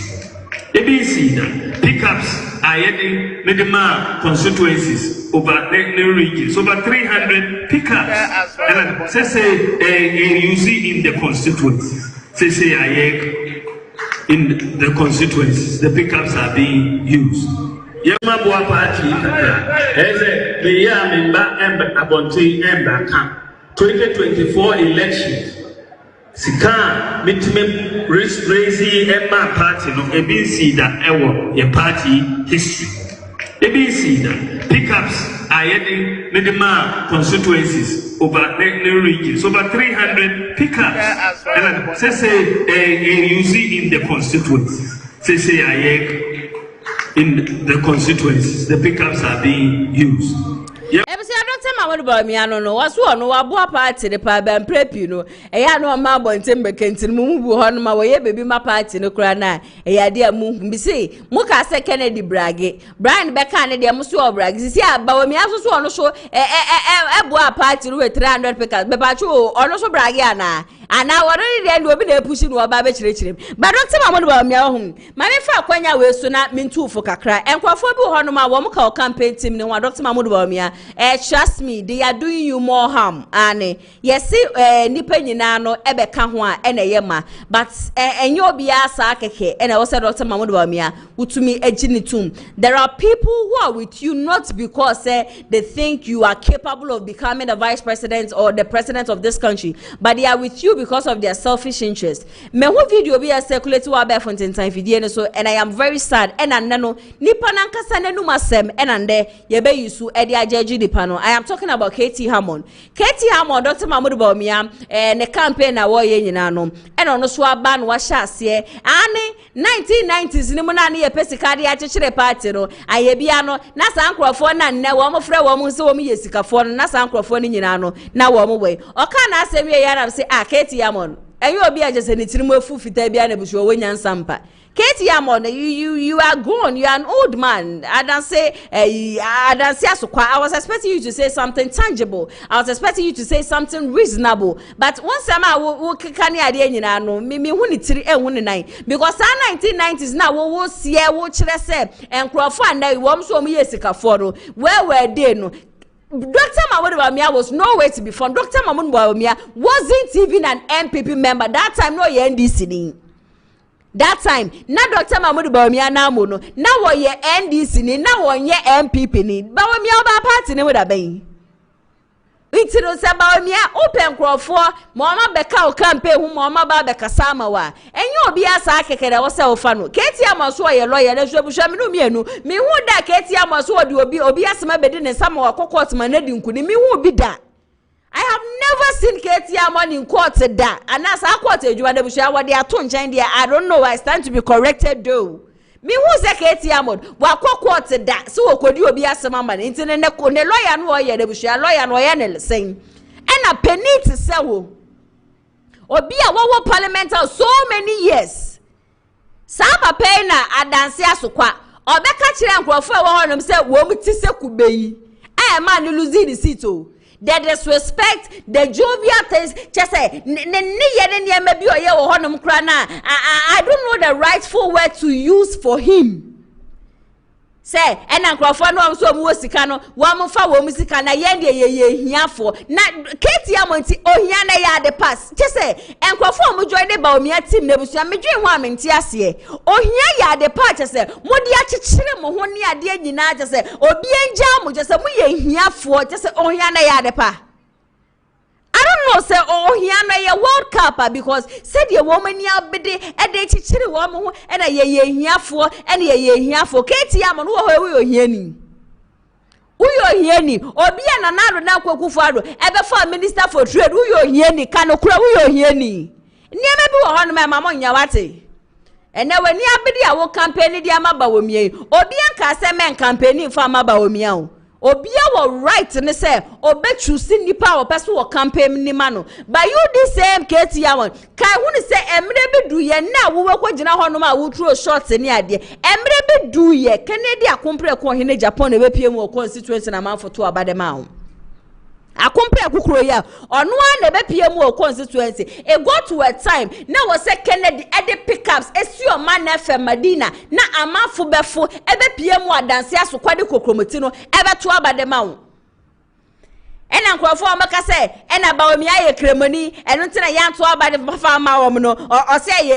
a young bodam sem no crown no show or ye cremony na amafu to Abamano and why ye MP for so many years. A grown up saying these things. Papa Penny Awokasa say, and some fatal. Ebsi I enti KTM on seminar MRCC. Or a cremony, if you want to be the president, I'll put them some say you can't work out ha. Ya can as a party in there, you see, I had to say, and ye sikafo, and the year here for now, ye here for the party, no, I run your party, no, Mimika home, ya the other going to Dr. BAWUMIA, I here for the other no. Tam na ye pesika ye dia ye NPP no ena sika for no mo he asama me pesa me kana no aye me wo we na mpo atwa de edi twa ye pesika 1990s na ansa na ye te ye party na ye sika no ade ye de be edu point be 2000 election 1999 no ni ye ni kapreba. Remember to see why you call baby, you call pay sika. I mean, you MPP, a party, you buy winning machine. No, sad dependent. No, we had day was kind. No, money baby, no one more cap ready. Yadia, you two sakwa no. Monte say you guy, you do more gada has I didn't pen be a dean. Yes, you did because. But mo yet was for Musia, Mumisa won't say, and son MPP ever win the first election. No, and remember, don't discover, I don't want here. And Bibiaba, a bima for Quabiso, what when you scatty chow, nobody triumph. Let me come here for a party no ho. I brought your party to make a ho. Dr. BAWUMIA Okaho, I pay that work, Shabrofubi. Okosha, was say, unfortunately, some of us do not have the kind of money that is being splashed around. Just like the rest of you. Me too, more pure. Me ye not to be common. You are Padakasa. Only says can be. More says can be no. One the only delegate no. Omo ye ni says can be. More musikano. Monfa. Party no. A member. Moja. Any idea. And I say I saw for. And then so now me dasu di ginano. Ye ginano. And yes ikasab. Woman said say. Ebi mo adibia ye eti mo ma yansu yankwa dibi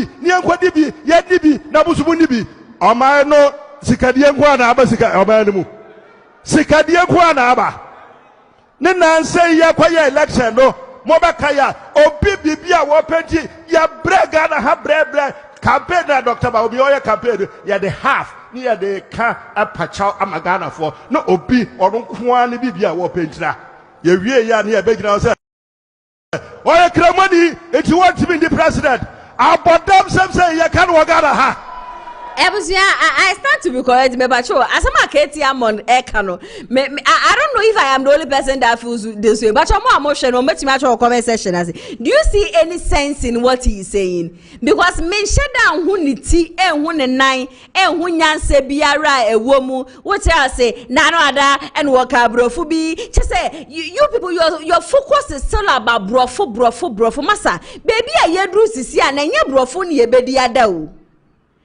Katie Amon, and ya brofo, and ye bedi ada inti enough of a car brofo. Nanadu dan kweku fado beba, brofo bempa, na nanadu dan kweku fado bushia, one can show Korea shadow de ye. And ya nanadu dan kweku fado Korea and a becca and say yet to see castle so a comedy ye. And you know Becca says he can't pay the day. Ever shall ye yo, shall ye, and yammy one. Nyame wawa kura o Katie Amon and nyame wawa san say o say cheme sabo shuna bukura betu na num to pay aka kire Ghana for say ye pede what brofo a je so kwa ye mefo betumi akwa brofo akese inti the Katie Amon wo ba na be kasa de we kire me enye wonwa but o hia nya de pa sebi mpeni form fa ncha me munya nchimie no na munya se mu de o hia na chekere mo hono and I'm out for Biaba, and Roma Bedisica, and Roma Baba, and Roma who said, Tam, Katie Amon, AU village, maybe say a wine dear.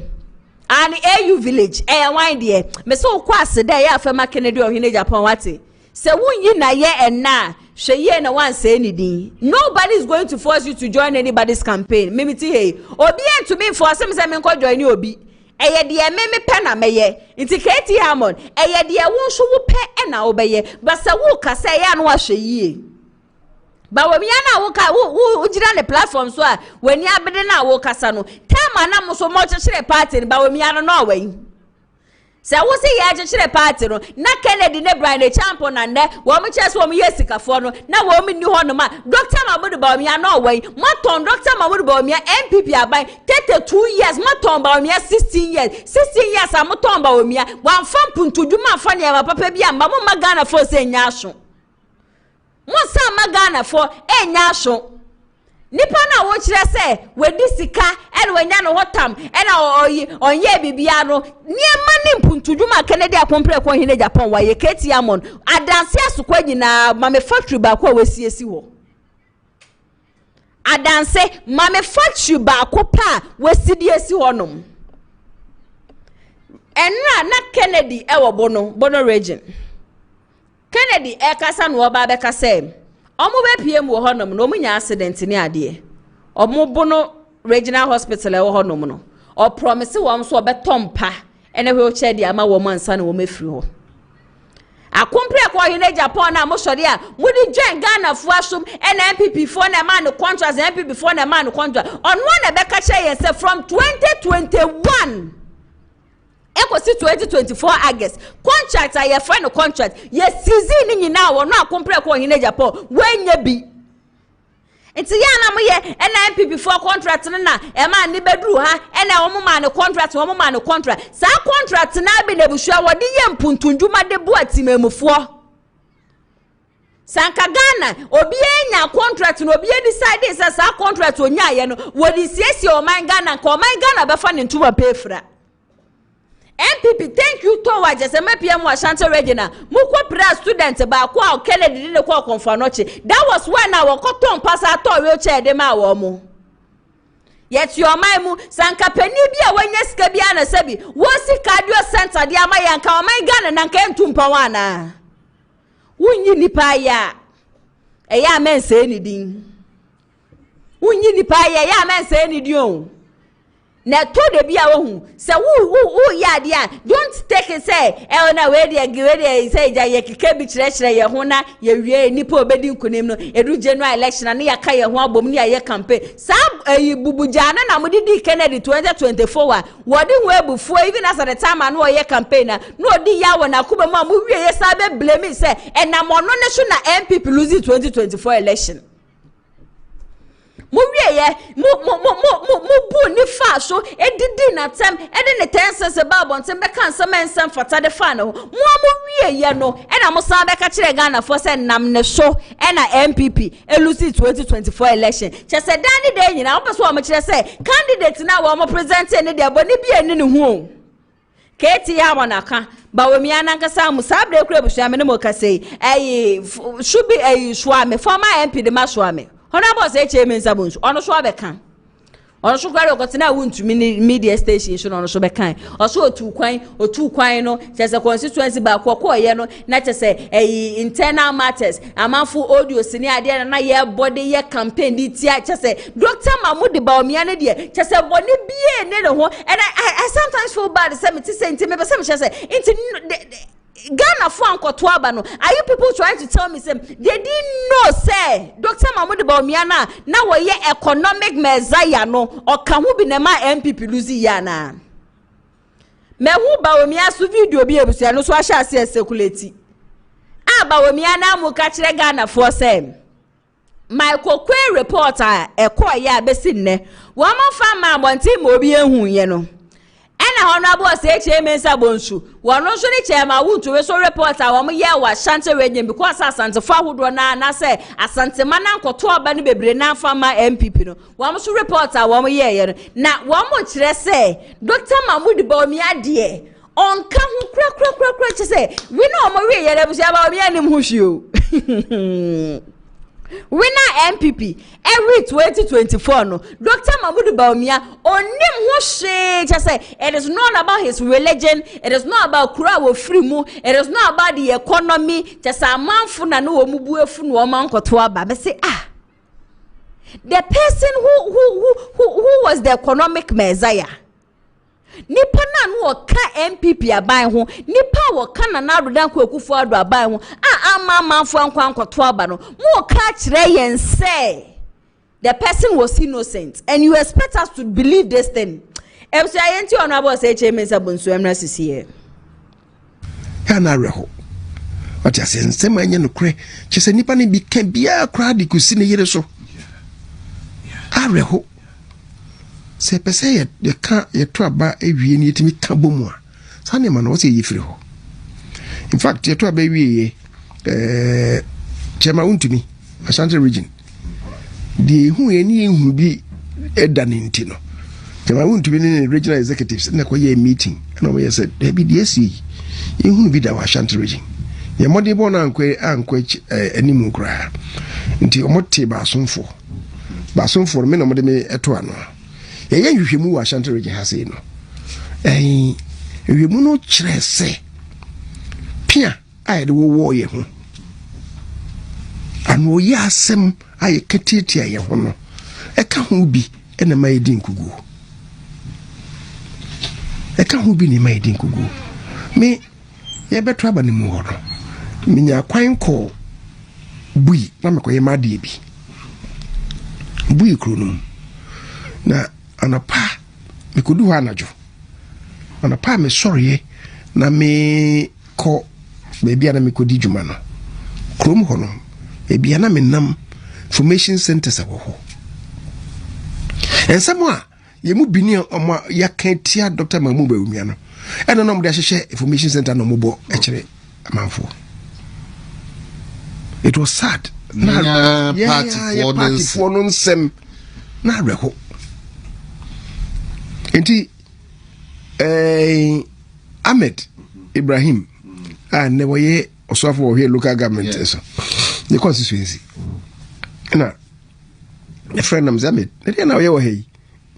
no constituency was say leader say dey no ntoka basa dey akeka nyina aka ho na ministry ya nam say basa dey wo ye dey jehu was ya so dey say me dey me ko kan hwe mo na makeka masem afa BAWUMIA ho ndi me ka de mo adanse mo di afa BAWUMIA ho ama me nkrofo ate say etu aba na nyi ni na reho ehwemu aye na Ashanti region ne kire sesa ne ma na ka ho bi ne ma elusuye Professor Kwei report na be kire se e ka ho bi ne ma elusuye Conrad Adena Foundation report omoye no e kire se sa no ya asempia de wo ye no e ka ho bi ne ma elusuye nti MPP fo yɛnsua bibia mfi saa deɛ no mu a yɛsan hyɛ aseɛ sɛ ne yɛyi ɛna ha me ɛna ha me ebiewu keke ɛnɛ yi deɛ nkurɔfoɔ bi kora pia nneɛma bi bɛhyɛ mu a wohunu baabi afiri ba ebi ne sɛ yɛsɛ ɛna ɔyɛ kremoni ɔyɛ sremoni nti na ɛna yɛanto abaa ma no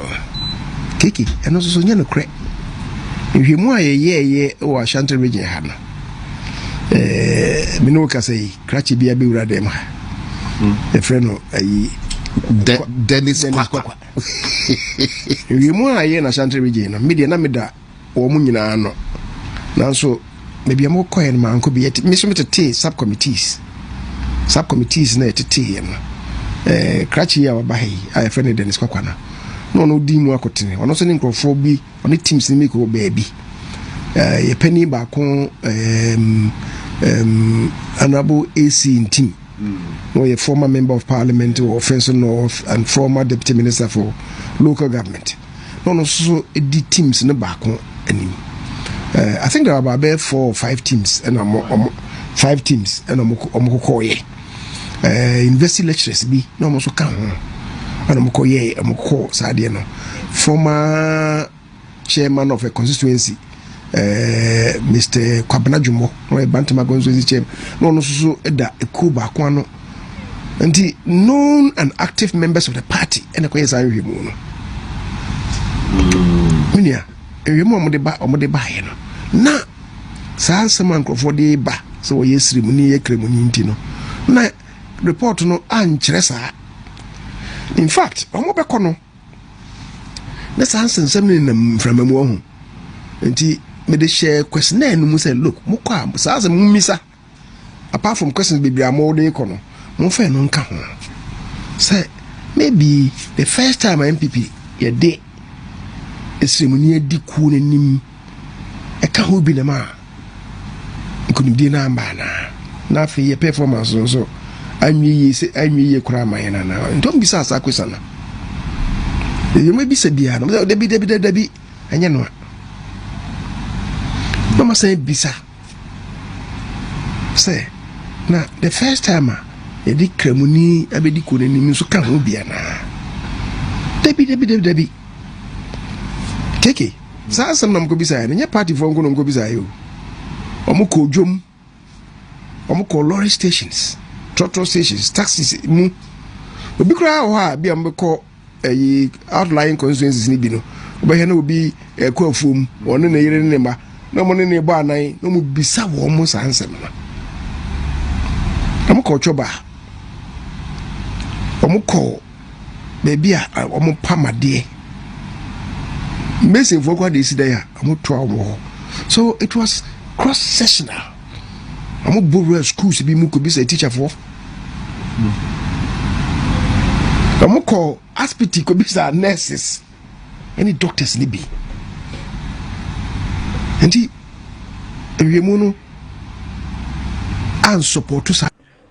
Ebusia honorable say Chairman Sabonsu eni akwakotie na ban he is still trying to tell Ghana for say NPP losing 2024 election no e yade a chese Dr. Mahmoud Bawumia no because we ye kremoni ana say bibi da bi oni mo hwe na mmom no e yade a chese amafo nsama wo mo kekan ye no sansem no ni nyina no eka ho bi ena ema NPP amanyoko no wo mo losing 2024 election na ukọ comment section na say we hwanya asem ketwa Emilia Simimi Sound about say Chairman Sabonsu say 8 years in near chese wo ba bemu 8 years in near chese mo ba bemu drug honorable say Chairman Sabonsu wan kasa wo mu no company dudu osan ana say putuduma ben e na wan kasa wo nkrofo so amefo utumi ye de ma wo mo oso wo chu mu tan a ade a chese akompre ko hine Japan ba na Kennedy beya flag bearer o say Chairman Sabonsu according to Emilia o say wo jane ankase say ha ye bede no enya asam keto hara ATP atena sia ne sebusua or the newspaper review no ebreye ATP na ya se wa bibi abako de yesu adom na nso nyankopon adom ehunye ye papa pagya ne nkrata ne nsema aba wo mpensempensem mu ma ye okay na ya se when na ewie yi mama fa daily guide and fa my tiefo ni ahwefo nyina kwa aba and famra enne de dwumedie so nene krata daily guide ba mane se we hwe krata ne mu asane se ye mampani JDM ne mfoni da ha sei kama sanso na Dr. BAWUMIA ni su infoni da ha na sama Dr. BAWUMIA kan nyina se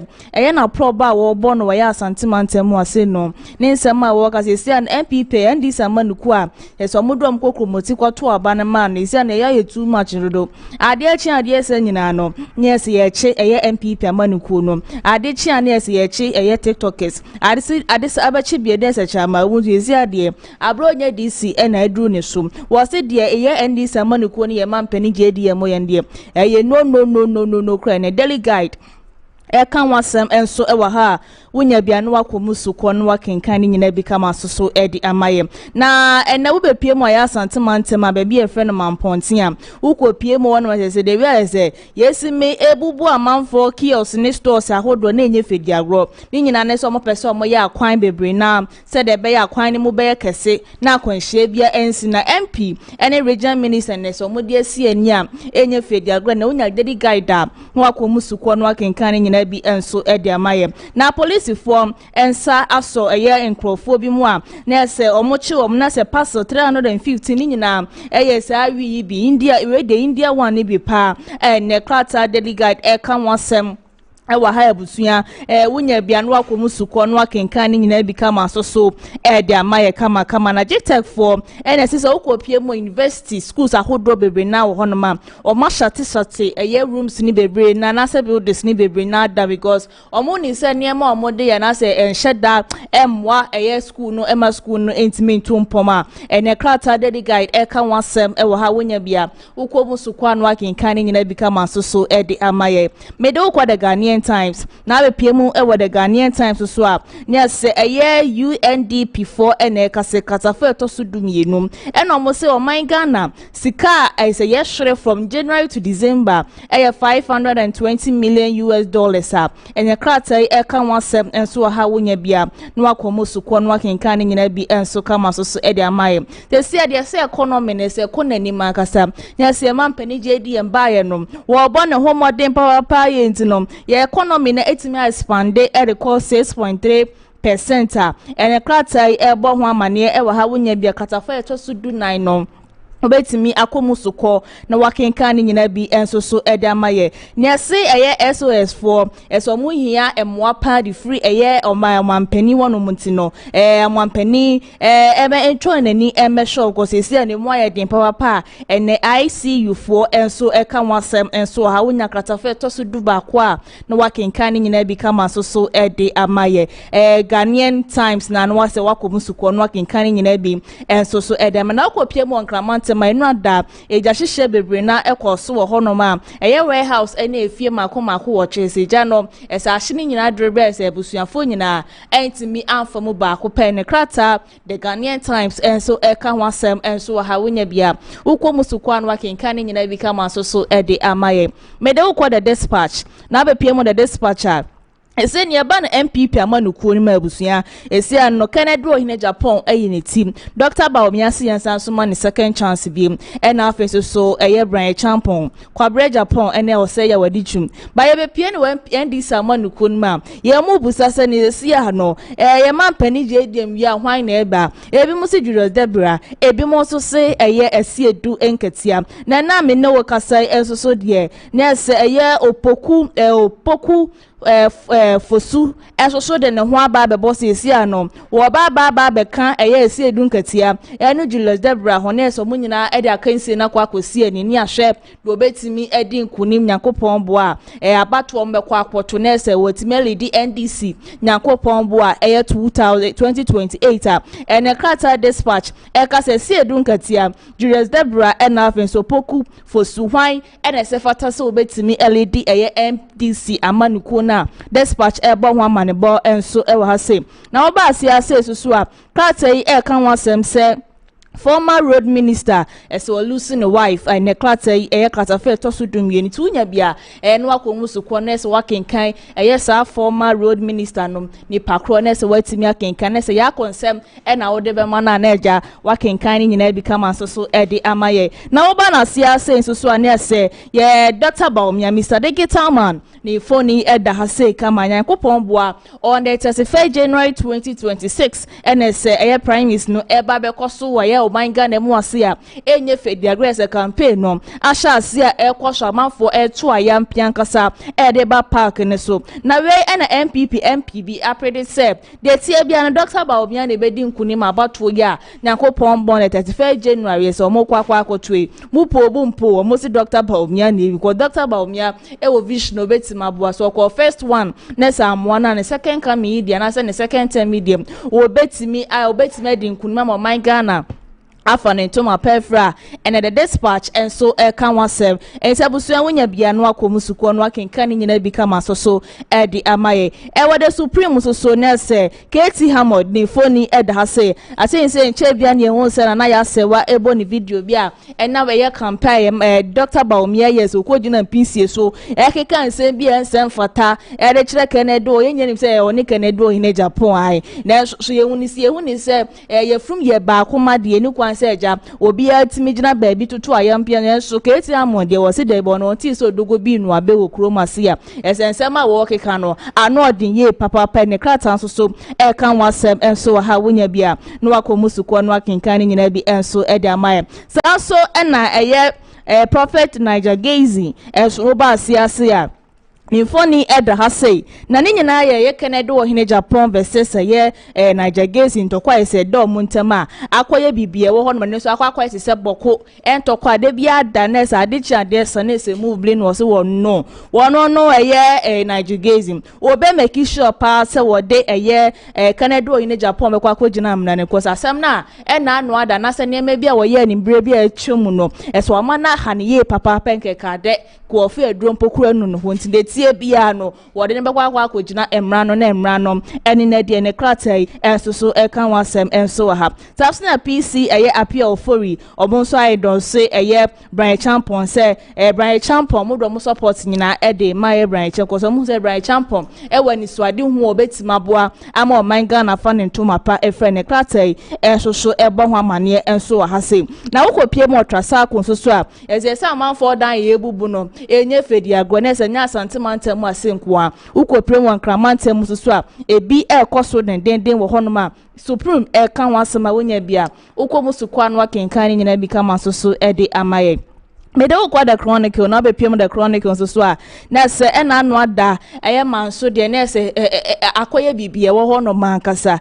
mpanifo ntimi mpie enkura kosuku na so mo na munwram a na nya fida no nyina ya soldiers for na omo amutu galamse wo ho no mananka soldiers for ne kwa akwa se de be ya galamse ate se wo manga na mu ase yenso ese yensa se wo kroma se no anka to etu betwa na nso ekoda na etuma mento wo ho no na me no kasa assemblyman timemuni ba ko honom no wafri mu ne kratai kan wasem se sia no moda soldiers for de bebre na kwa akopie mu honom a wo mo ehwe se bibia asumdue ebetimi aba wo honom ne kratai enso kan wasem enso wa hase na akopie mu ye Agran West so delegates wo hon so etro mo support nyina enso ama Brian Champon se Brian Champon na ekwo no mo pe no no betima boa ama NPP afa ne tumapa efra na wakrata fa to so miensa no so be pie mo the chronicle na se Niger aye friend no ni din na amade but we businessman we Nigeria oni nsema waka nyina ene se waba be pie mo we Omanga na mo ase businessman bi o wa say no so so mo de ne fa kwan bia eso nye ba police force o ma ready say sankrofo ni nyina no wo mo ebechi wo ma ne the chronicle enso so kan wasem enso e wo hase me de wo ko daybreak na be pie mu so wo daybreak enso so a na say Dr. BAWUMIA ni phone eda ha say kama na nifo ni nsama woka nyina ene se ena we se edi tumi eda ma ndi sama nuko na ese ne ade chia de se be ne so mo to ayampia ade chia de se be ne so mo chi eye NPP amanuko no anya chama wuntumi be tiktokers anya tiktokers ne se abro nye di se anche kro no Dr. BAWUMIA kra ye de hanko papa ba gu ni nsa ena krata day break ebo ho amane se ye ma pani dada be de chire Dr. BAWUMIA se ade na ND amanuko no ye no ye don no ni kwanse wo mo yesa na Ghana for edo mo kromoti kwoto aba edema mo ND amanuko ni se wo mo mna no mo be ye mputu nyuma bo hye bebi ba mo hye no mo mra embedi so no ntina Ghana for enya gidie ewo omumu a wo mo dom kromoti ekwoto aba no edema no eni kwanse wo mo eyese ne krata day break eka wasem wo ha wonya bia ukwo musukwa no akenkan nyina bi kama soso edi amaye na ukopie mu ensoso wo ye UEW aye University of Cape Coast na se de ekwoso wo ho no ye se eya abato bi ekwoso a ese tension na wo honom no enye fediagro na kratai enso eka wasem enso e wa se galamsi ate se wo manga na emu ase na ukopie mu wo militaries ahodo bebre wo manga na emu ase ye so matimi asize ye 556 excavators eno so kratai enso eka wasem enso e wa se na ukopie mu e wo sampan so a ye se maame bia ese wo ton ade wo honom wa hwere ne nkwa ya enam de wi a hono market ni simi etie de wi a ne hono masima choke no wo ntimi nhomenti no afamum ahwere ne nkwa ne krata day break so bo ho amane wo ha wonya bia no akomusuko no akenkan ne nyina bi enso ede amayen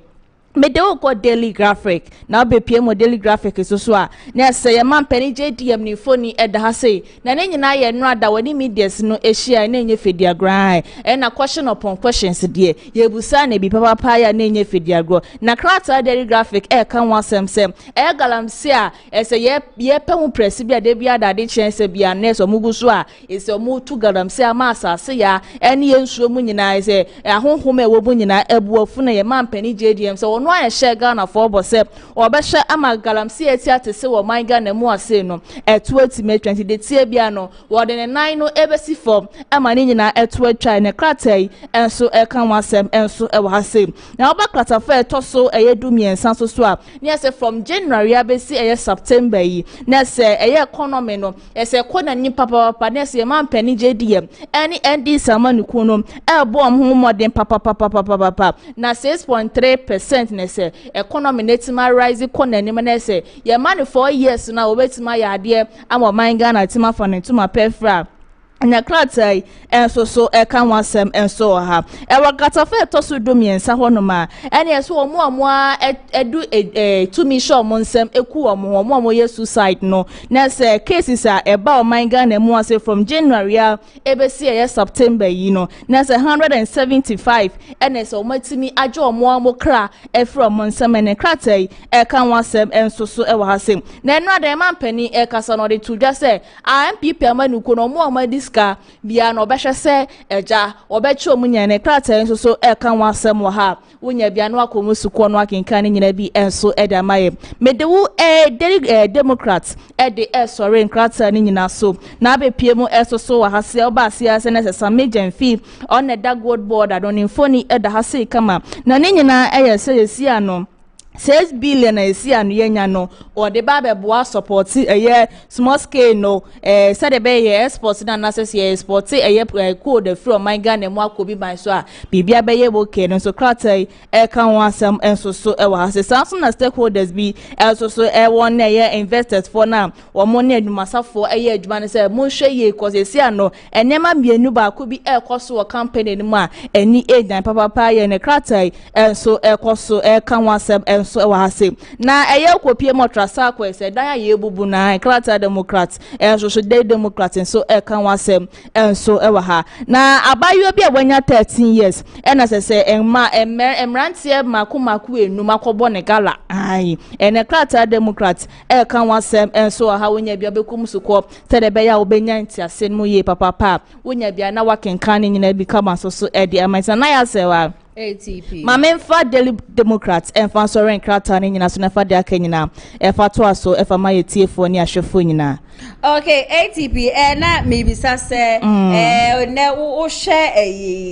Nigel Gaisy. Said ye na ni esi fa bedi a say wo kire say Kennedy egu na sorry no the Kennedy kopie mu E wo court. That case no we take on that fine. Okay, na ya say what to me dey bia dey ameka ma asem say the odi kan say Nyankopon frɛ na wo nyina bonkum nyina nifa me se Nyankopon frɛ no na me nyina bonkum nyina nifa na me hu ni say asofo de Nyankopon kra ba asase so no boni a ye nyina wo de kyeye na wo nipa dasani a wono na frɛ wo se bra be ye na dwuma na wontimi mfa boni nya dey enche e wo my guy enche nipa sa nipa dasani no enti no ye besre eye kan say a prophet Nigel Gaisy na nisem bia wo keka no de ne ko court so do kopie mo court yemra Ghana has yemra ne yede say don't kase wo sole ya wo kokko direct na say wo ko na say wo di kan wo court na say what ya say enti me woni say anhwekura na enkosi bia na den time no na enokura Nyankopon na fa kan do hina Japan so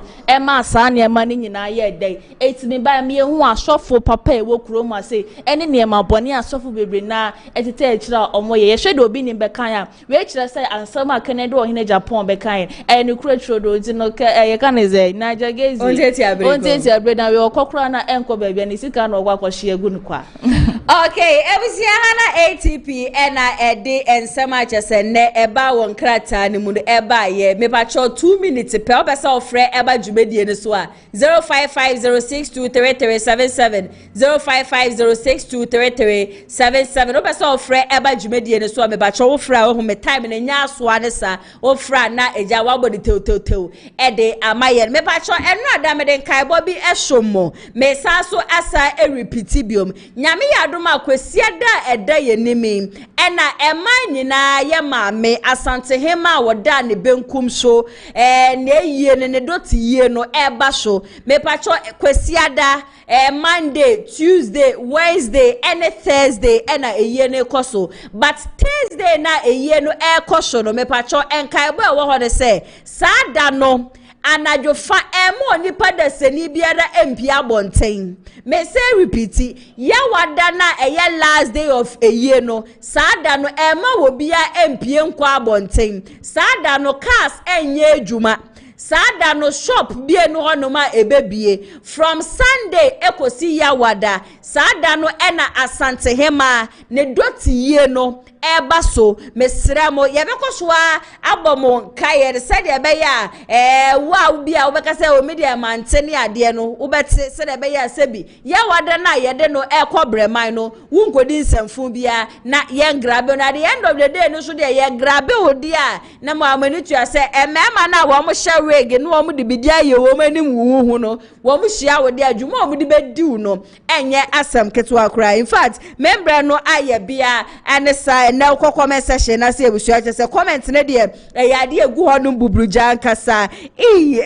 what Kennedy Japan did was very bad. I support Nigel Gaisy for that too. Okay, this is coming from Prophet Hilbert also support Nigel Gaisy saso na erikopoku also Nigel Gaisy too. Why worry yourself? Which person with a right frame of mind would vote Kennedy Japan to become the president of a great nation like Ghana?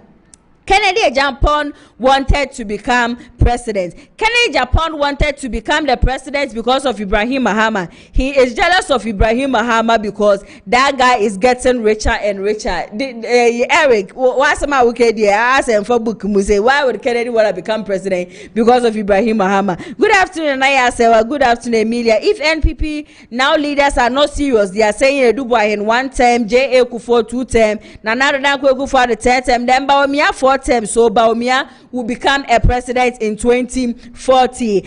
We want a man who can win 2028 power for NPP. Who else? Kennedy Akompreku Wahine Japan. Kancho na osiken all the way. Comment ni no Kennedy. And some see or say but where is the sense in what KT Hammond is saying? Portia also honorable Ken for 2028. Let Ken be Ken. Okay. Nana ya newspaper today. Watch your time. Oh, but say me be a phone lines to Mobi and Frey. Emilia say God and his son Jesus Christ did not call Nigel Gaisy. Okay, MC Hannah Bremam Kwaneja and some and them never saw me say showdown Jumediano. Medinina Besimu Amoshaya wo Kumasi Online TV, Friends of Ken TV and I think TV. Yabada Munina asiye papa dane denina said ya moje bre mobando ni ade edebehwe nsema me de beso no eyade a me ya appreciate mu nyina Nyankopon enhira mo madaje ni ade nyina Nyankopon enhye hono ma emfa emmamo ana ATP the newspaper review no ebeso mo saso and executive producer so Mr. Daniel Yebo nyame adoma echina Friday yade aje se communicators awodo na beba be ka me ho e ofide wan se na de ekoso wo man Ghana no ya twetwe enkomo ede afon showdown your Mondays to Friday exactly 2 p.m. until nyamba echina so 2 p.m. pe meba betina fide mu hanum se na nsem ni nyina no asomo me ametina dwem ede dwumede so beso mo medi ene nana ya se ofo na ne de makra mo nyame ya adoma e besan so edi ehia